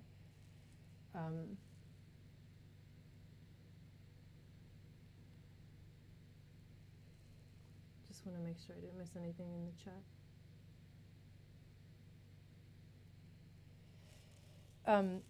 So here's the thing. This is what I want to point out. Right now we're moving into the age of Aquarius, and you have your North Node in Aquarius, which means that you're going to be feeling a pull towards going into your purpose and your destiny. It's going to be like reignited. Now, in a past life, what the South Node in Leo means is that in a past life, it was like you were more focused on yourself. You might have even had, this is what we say with South Node Leo, you might have had past lives where you were like literally a king or a queen, or you were treated like a king or a queen in whatever situation you were in. And it was about you, but it was also about having fun and enjoying life. And it was mostly in a self-centered kind of way, not in a negative way, because Leo has a very big heart. So you understand what it feels to be valued, right? You understand how important it is to be valued. That's South Node in Leo. What you're moving towards in this life now is to take all of that energy and to transmute it and to figure out ways to being of service to the whole world with new ideas, with whatever it is you set your mind to do. It can be like a project, it can be work, it can be career, it can be education, it can be something that you do on the side, right? It's mostly being of service to the world, which is really what the Aquarian age is all about.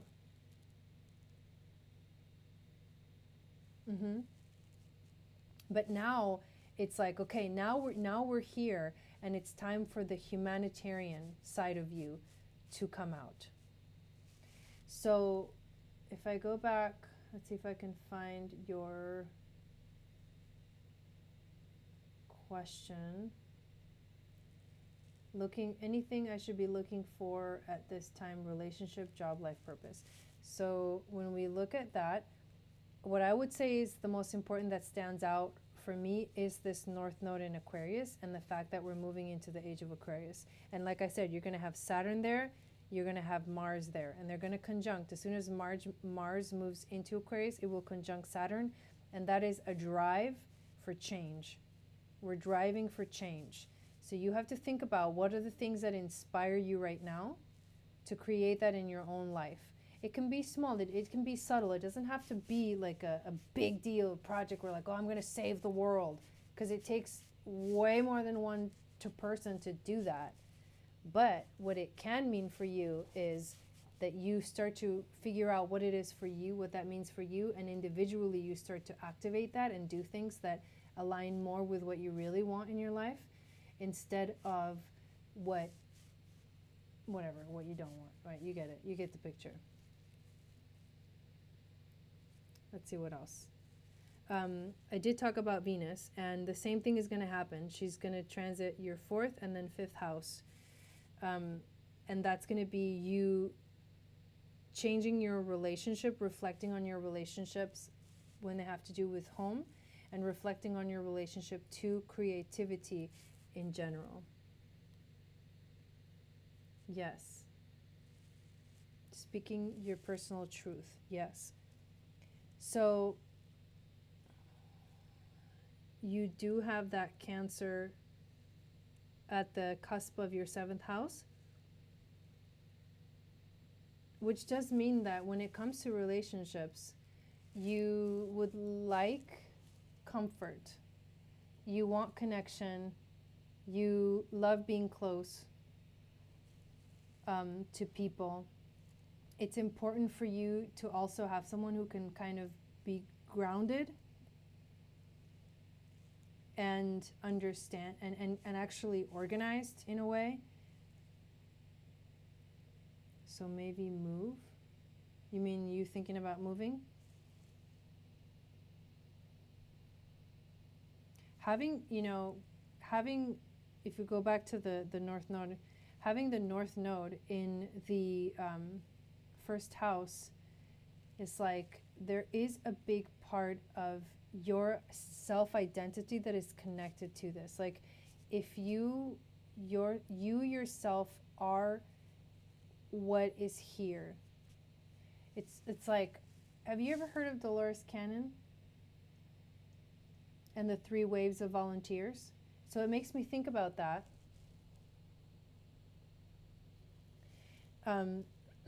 Because the second wave is, one of the waves is a wave where basically you are just here to be yourself.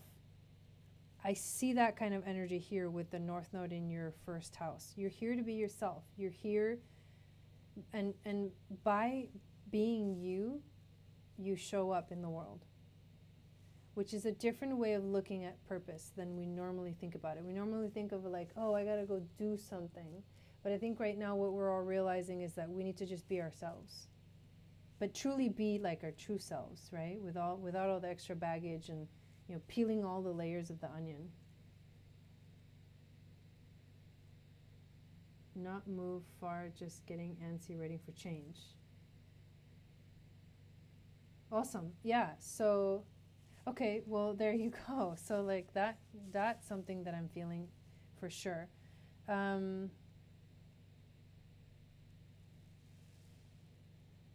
How old are you?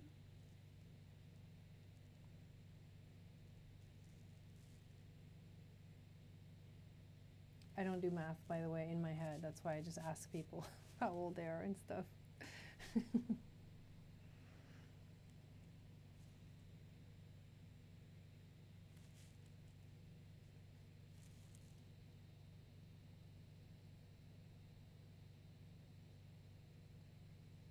I think life purpose is something that you really need to worry about. Think about right now and focus on more than anything else. I think all of us do, in a sense. 48. Okay. So within the next couple of years, usually around age 50, you are going to go through your Chiron return, which is a sort of coming into spiritual fruition as a human being. That's what the Chiron return is. It's like the ultimate healing event that happens in someone's life. So your goal is to sort of usher that in. Since you know what's going on, you can usher that in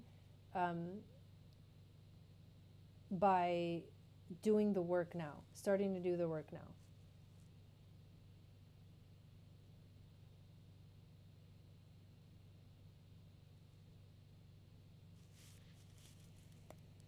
Let's erase all this and see what else I can see.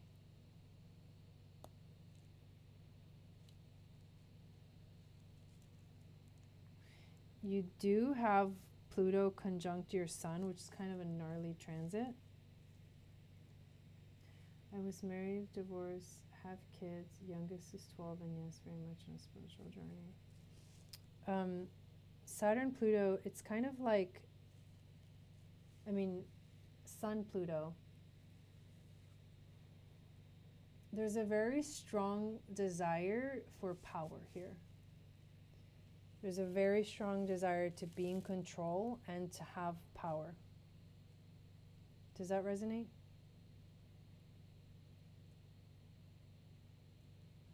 And interesting, because you have Chiron in Aries too, and that's like an identity crisis. It's like you have to discover who you are. Like part of your life journey is to discover who you are. But there's a tendency to kind of be in control, to have control. That can be kind of intense, and especially in relationships, because you have Mercury right there as well. I mean, yeah, you do have Mercury right there, but you also have Venus right there too. This could also be a tendency to, when you're in relationships with people, to tend to sort of like reach into them very deeply, like energetically, and pull out the things that makes them change and transform. It's like you naturally see that. Like you could go around the world and seeing what people need to work on, like seeing what people need to change about themselves. It's very easy for you to see that because you're like so connected to that realm. However, there is that tendency to kind of be in control, and that's just like a dynamic that you have to work through in your life. Okay, yes, yeah, especially because of that. The Gemini transit will help you to reflect on your relationships, meaning the Venus retrograde will help you to reflect on your relationships. And what I would say in general for a lot of people is that right now it's not really a time to for the next 3 months, it's not really a time for like new things. It's really more about releasing and letting go. So I know we feel like we want things to start already. We're going to feel inspired to move forward, but we need to keep letting the process happen. It's not time yet fully for like the full fruition of like the next phase. Right now is really more of a time of observing ourselves. But you will get some, maybe revelation, but definitely you will be reflecting on relationships in general when that Venus retrograde happens. Yes, totally. So that's kind of what I see in your chart. Hopefully that gives you some insight. You're definitely focusing on your life purpose. So keep working on that for the next few years until your Chiron return, and then you'll feel like fully in your power. I know that sounds like 2 years. Oh my God, that's a long time, but it goes by fast. Time is like accelerating, anyways. Awesome. So next we have Julene. I'm ready for you. What kind of reading do you want?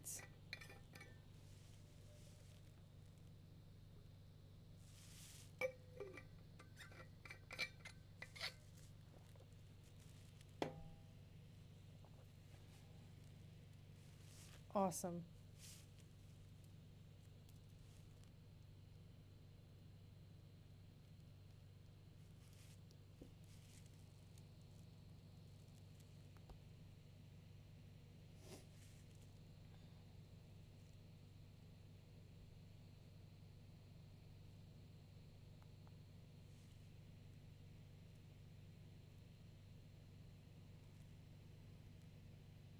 Yeah, you're welcome, Heather. How close are you to Sedona, Valerie?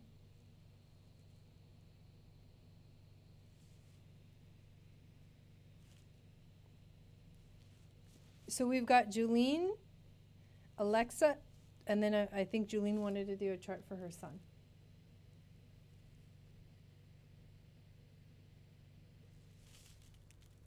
Wait, Mama, what's going on? My dog's like standing here like, what are you doing? I need to stand up for a minute. Not yet, Gaia. Okay, so for your grandson. Okay, so you want to do for your grandson first. Okay. Keegan.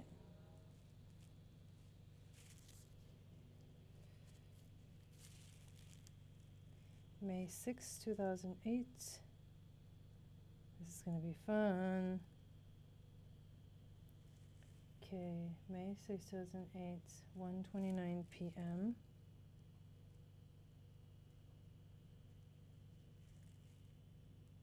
in Phoenix.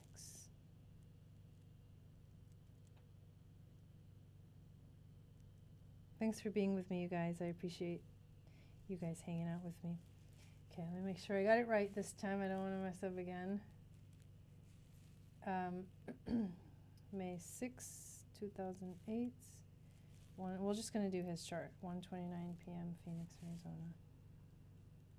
Okay, we're just going to look at his natal chart.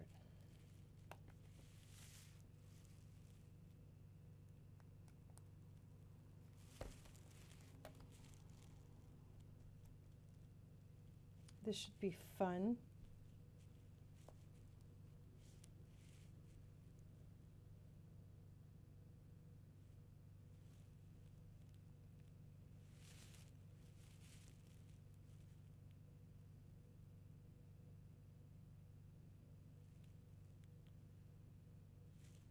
Zero 5 8 6.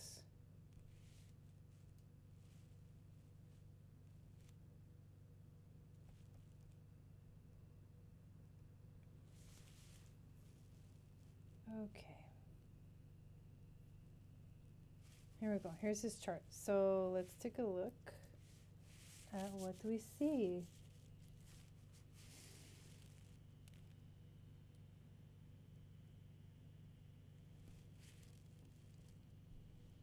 He's a Taurus with a Virgo rising, Venus in Taurus, and Moon in Gemini. So question, what would you like to see? Do you want me to just generally tell you what I see? Or is there a specific question you want to know about his chart? He also has, look at that. Whoa! An Aquarian baby. He's got North Node in Aquarius, conjunct Neptune in Aquarius, conjunct Chiron in Aquarius. That is crazy. In his 6th house, which means that his North Node has a Virgo flavor to it. And his South Node has a Pisces flavor to it.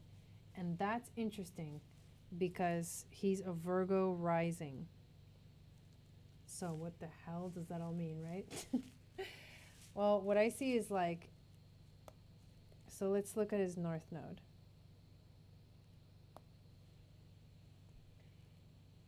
Having a North Node in Aquarius, I was just explaining this, right?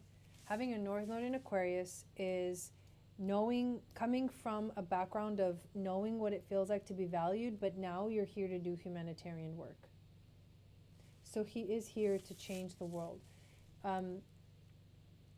And he's going to do it basically by being himself, basically by just living life in the everyday. His healing journey is also, it's the same. He will heal as he does his work. He will heal as he does his work. He's had a rough time, but he's special, and I see him as making a difference. He will. So the way that he'll make a difference is just by living his life. Because the 6th house is the house of work, but it's also the house of being in the present moment. Just being, right? Just being. Now that's actually pretty significant. And Aquarius is, it's also an air sign, so it's a lot of mental energy. It's mental energy. And a lot of children, the third wave, which is the children, a lot of these children, what happens is they're so sensitive that things like school, and the usual way that children are treated as they grow up in all areas of life make it very difficult for them. So most kids who are like if their gift isn't seen and acknowledged and sort of kind of lifted, they will have a really hard time with life.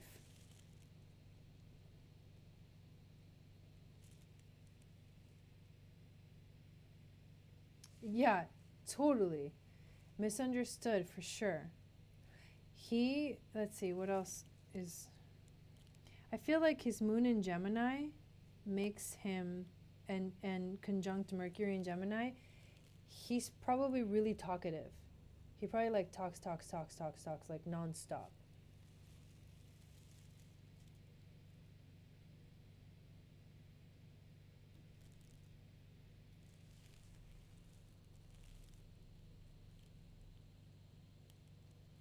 Is that who he is? He probably talks too much.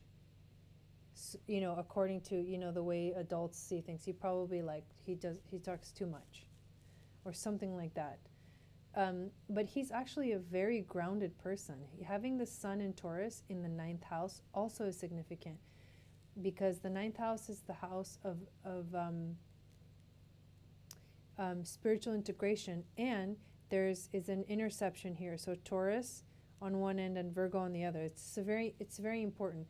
His identity, the sun, his identity is connected to his spiritual self. So he is a spiritual being. He has no trouble connecting to his spirituality, to his higher self.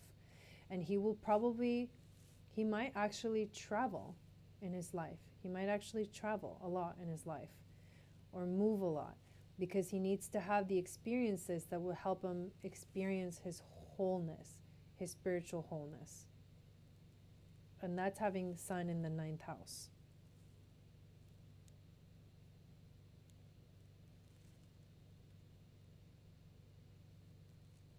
Let's see what else. Interestingly enough, Pluto in the 4th house. So here's something significant.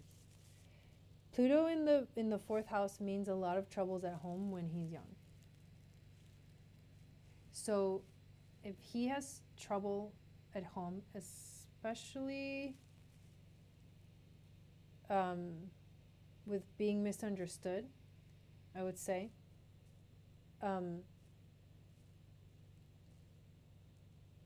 that's part of his experience. Those are experiences that he needs to have. That's part of his growth, which is difficult, to watch kids go through that.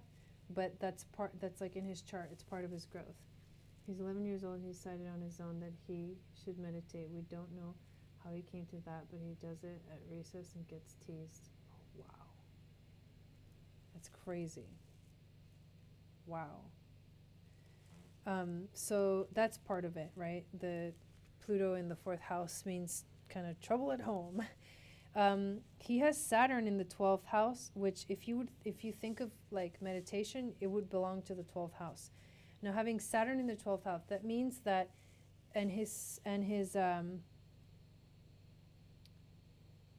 Saturn in the 12th house, that means there's a seriousness to his connection to the divine. Like, he's serious about it. And he needs to be, right, supported on his journey. Wow. Yeah. But he's here. He's definitely here for a reason. He's here to usher in the Aquarian age.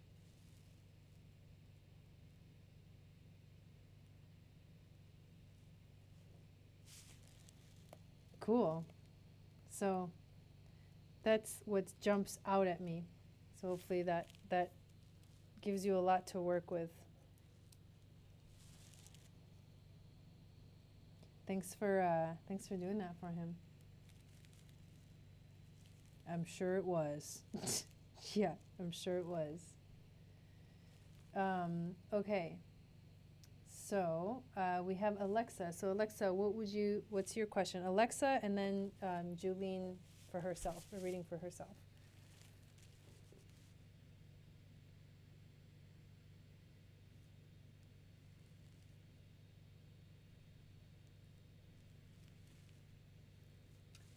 Two more. What's it gonna be, Alexa? You guys are so awesome. Thank you so much for being here, you guys. So we just got 2 more readings, and I hope you guys are enjoying yourselves, hanging out, watching these. And also, again, I'll remind you guys to make sure to join our spring webinar tomorrow.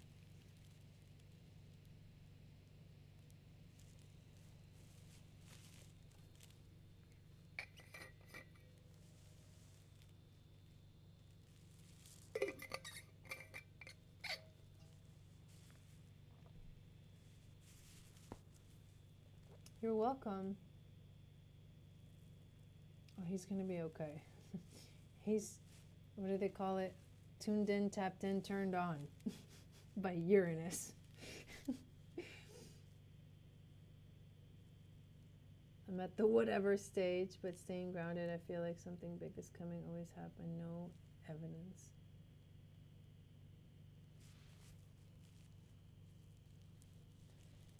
No evidence. I mean, honestly, like something big is coming for all of us. Remember we talked about, I looked at your chart. Remember we talked about April 4th being a powerful day. April 4th is the Jupiter. I think you're going to get a lot more clarity after the webinar tomorrow. But Jupiter conjunct Pluto is more change and more shifting, right? But it is also, I'll just mention it like very just mildly, but that day is actually a portal. April 4th is actually a portal. And I'm going to be leading a meditation on that day. I'm going to talk about it, like the meaning of it and why, how I can see it astrologically in the chart. But that day is a portal for all of us to meditate together. So I'm going to be leading a meditation for the world. And there's going to be many, many people doing the same thing on that day. Would it be the same natal chart reading as a few weeks ago? It'll look, yeah, that's why I'm like, it'll look similar, but slightly different because the transits have, you know, moved. Let me pull it up. Let me see if I have it saved. I don't think I do. So let's Alexa.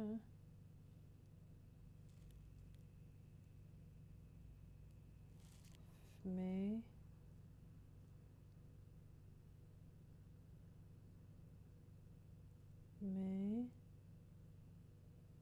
15th, 59. The thing is that, like, right now, you guys, it's not, it is time to make decisions, but if you're in a place in your life, oh, what was the time, Alexa?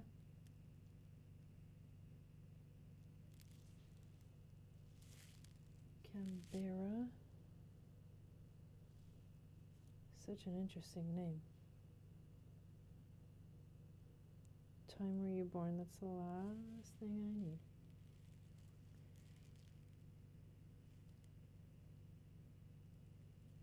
What time were you born?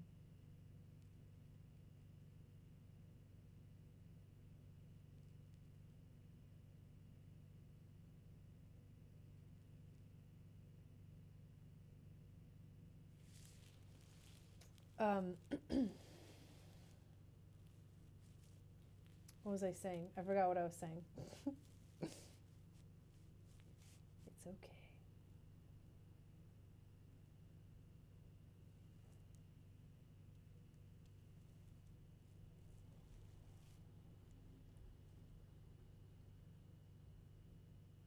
Yeah, the crazy thing is that, the next few months aren't necessarily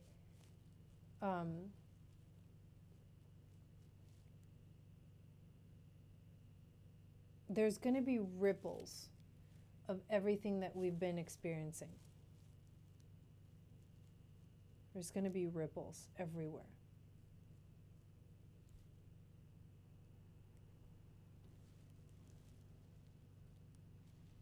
Okay, give me a second. So what did we talk about last time?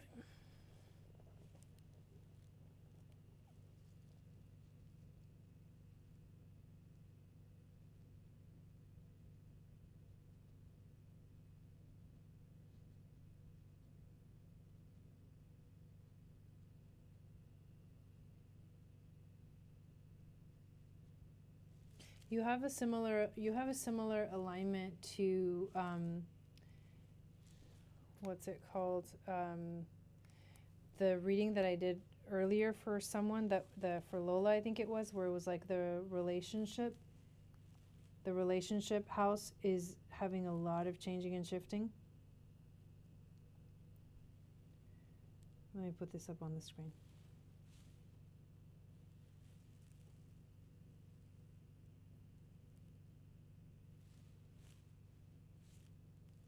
I know, I lost, I don't even know what I was talking about. I think I'm just getting tired. Okay. Oops, didn't mean to move that. We're going to move the sky. Transition. Okay, so here's your chart. So you have a lot of the similar alignments in the house of relationship. That's the main focus for you when it comes to change in your life. It's spaghetti. Yeah, I know. Saturn, why can't I? Oh, are we in not the picture? Hang on. You have to think about, let's talk about Saturn, because he's about to enter your 8th house. I don't know if I talked about that last time, but he's right here, right? He's right here. He's in your 7th house. You went through that relationship stuff. All that has changed. Like relationships have changed a lot in your life. But now it's like, okay, we're on the other side of that. So what happens on the other side of that is we start to rebuild. And when Saturn moves into your 8th house and transits your 8th house of change and transformation, he's going to bring in like a different viewpoint so that you can actually see what's going on in a different way. But he's also going to bring more change in your life. And he's going to be coming over here and then conjuncting your Chiron, which is in Aquarius. And I remember talking to you about this during your natal chart reading that we did in the school, the Finding the Magic Playground. We talked about how Chiron in Aquarius for you is like healing, like in a collective way. Healing in a collective way and having to go through this journey. It's like being someone that actually helps to heal the whole world in a humanitarian kind of way. So Saturn will conjunct Chiron when he finally gets to 27 degrees, which is not going to happen for a while. But in this house, this is kind of the house of healing for you. This is the house of healing. So I think that for the next, until, let's see, Saturn's transit, Saturn will complete his transit in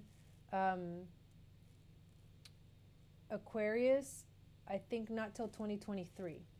So this is actually, because Chiron is right here, this is your house of healing. The way that healing looks like for you, unfortunately, sometimes is things have to fall apart for you to see that, and then it's like a transformational cycle.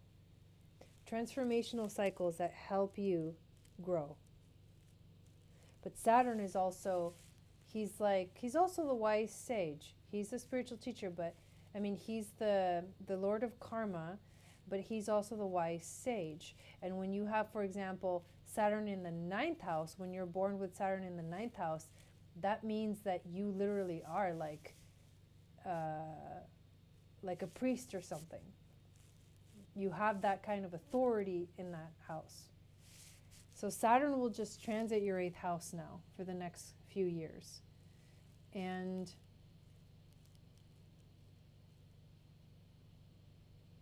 I think he's actually gonna help you with whatever healing in your life is still left to be done.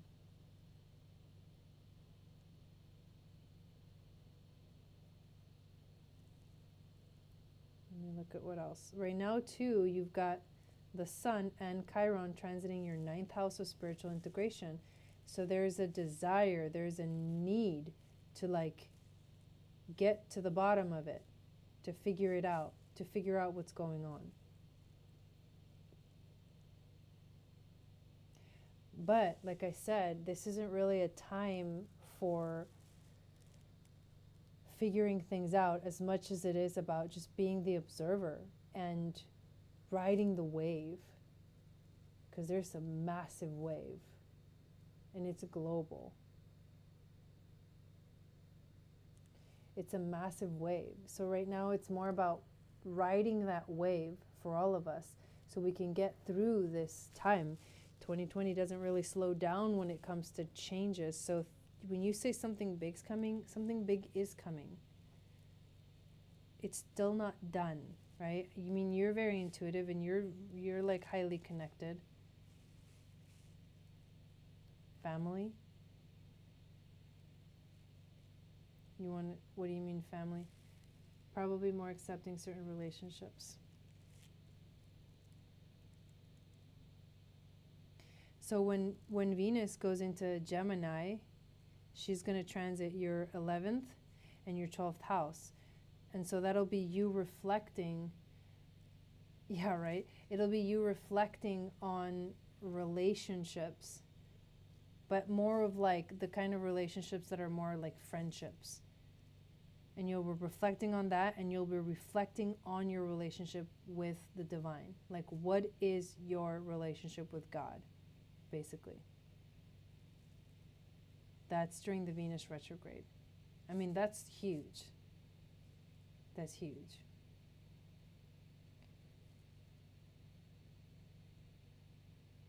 So I'm sorry that you feel that things are kind of at a standstill in a way, and you're kind of like open to whatever. I think we're all feeling that right now in some way or another. Yeah, well, yeah. Okay. I think you're intuitively connecting to that. For sure. April will be a really big month for all of us. So hopefully that kind of gives you a little more guidance there. I think you're going to really enjoy the webinar tomorrow. I think for you what's really important is to actually have a bigger picture of what's going on, and that will help settle your mind. I feel like that's going to be really important. And then the last on the list is Julene. So did you want me to look at your chart, Julene, or did you want me to pull some cards for you? And this will be our last reading for the night.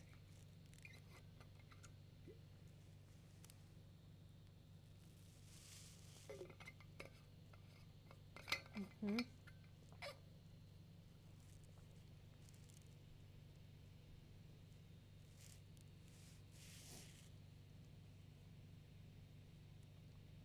You'll be redefining the relationship with God.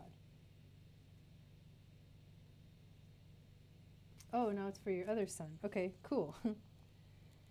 Yes, you definitely have a very powerful connection, but you'll be redefining it, which is actually kind of exciting if you think about it. So we've got Dustin, October 13th.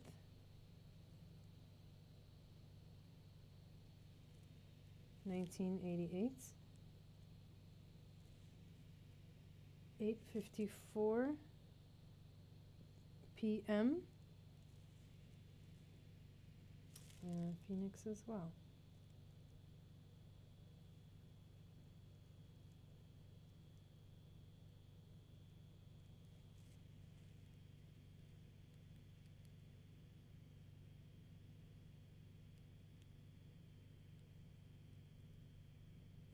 Yeah, you're welcome. This is a sun. That's okay. Got it. Okay, October 13th, 1988, Phoenix, Arizona, 8:54 p.m.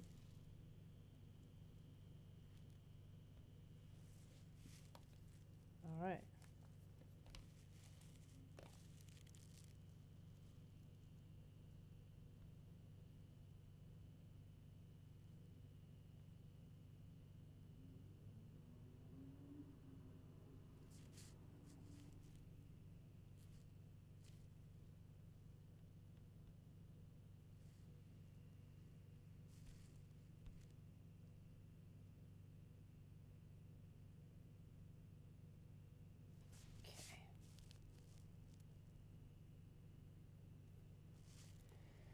So let me make sure it's right. October 13th, 1988, 8:54 p.m. in Phoenix, Arizona.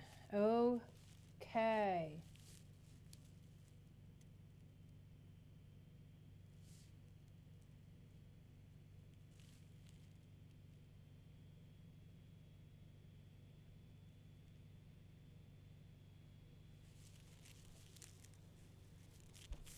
Okay, so he's Sun in Libra, Moon in Scorpio,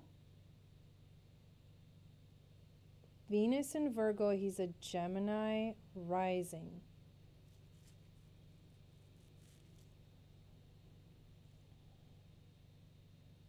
I can tell you one thing right away, having Uranus, well, Saturn, Uranus, and Neptune in his 7th house.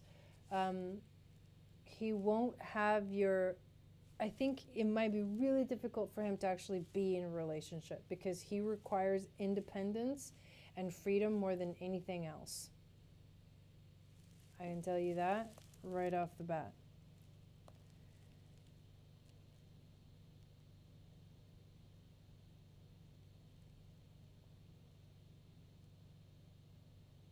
Having the North Node in Pisces, he's here, his destiny or his purpose in this lifetime is to connect with the divine and to connect with God, or to have a relationship with some divine essence, something that he believes in that is beyond this physical time-space reality. He already knows very well how to basically be in with the South Node in Virgo. He knows how to be in the present moment. He knows how to be right here, right now. He knows how to analyze things. He knows how to connect. He knows, oh, that's cool. That makes sense then. He knows how to connect with right here, right now, but he needs to look for like a higher purpose in his life.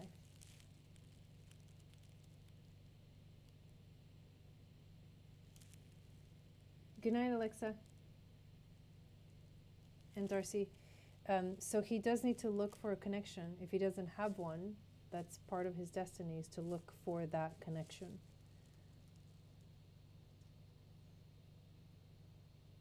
He does have Mars in Aries. That's interesting. Mars in Aries is a very powerful placement. Mars actually rules the sign of Aries. That means that he's very driven. Although Mars is retrograde in his chart, which means that he's also very reflective. When it comes to taking action, he won't just like take action, he'll actually reflect on it before he actually does something. But having Mars in the 11th house makes him also very connected and to friendships, but also makes him sort of ambitious when it comes to sharing himself with the world, like being out there in the world. Last few years, a lot of changes.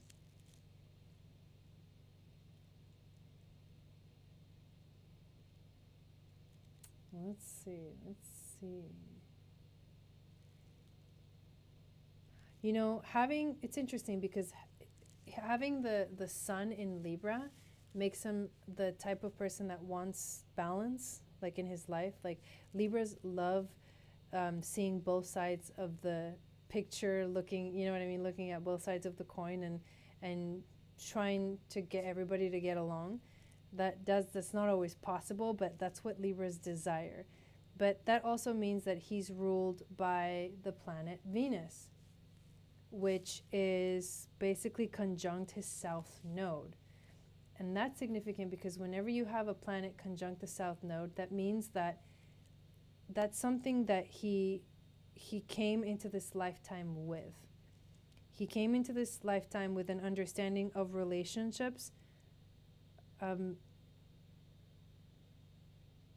the realm of relationships in the sense of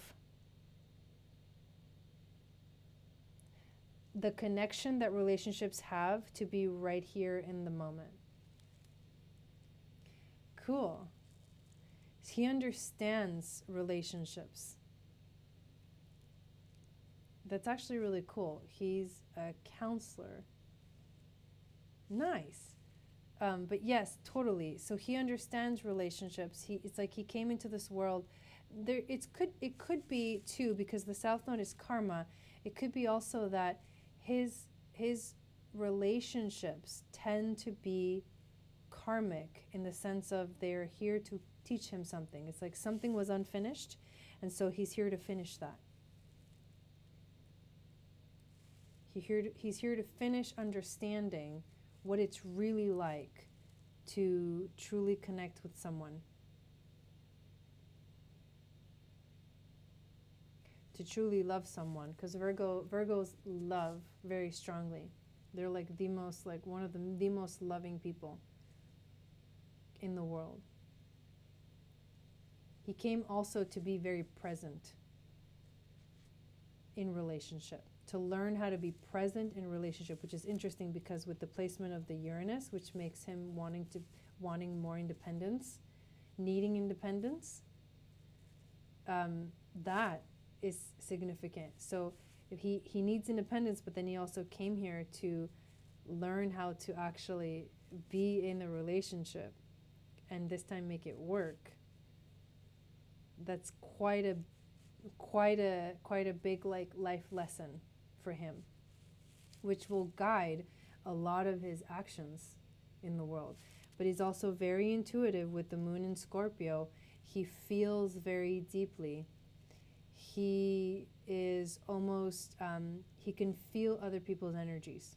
With the moon in Scorpio, this is like a water sign, highly intuitive and also able to read into other people's energies.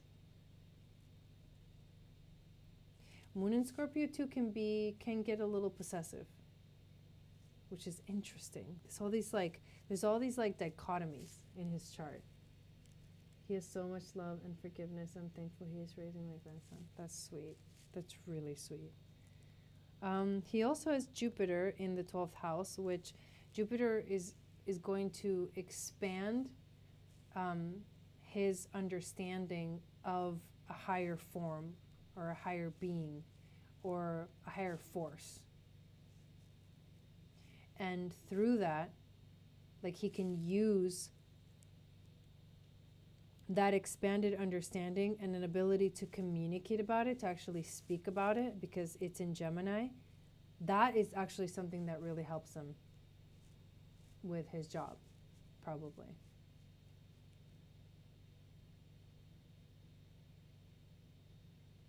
That's kind of the things that stand out to me.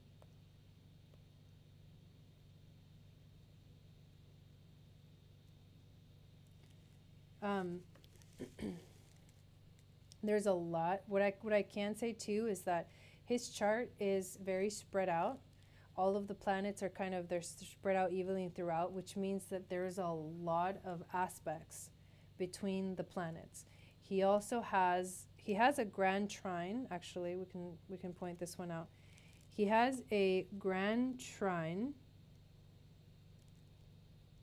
in water with the North Node, Pluto, and Chiron. And a grand trine in water makes him really highly intuitive. But there's so many aspects that it would take a while to sort of sort through everything that's going on here. There's a lot going on. He's doing a lot. He's got a lot of work to do.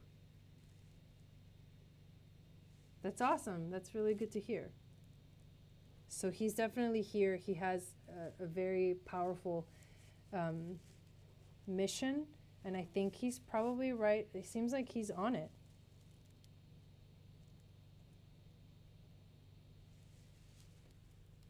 Well, cool. So let's come back to me.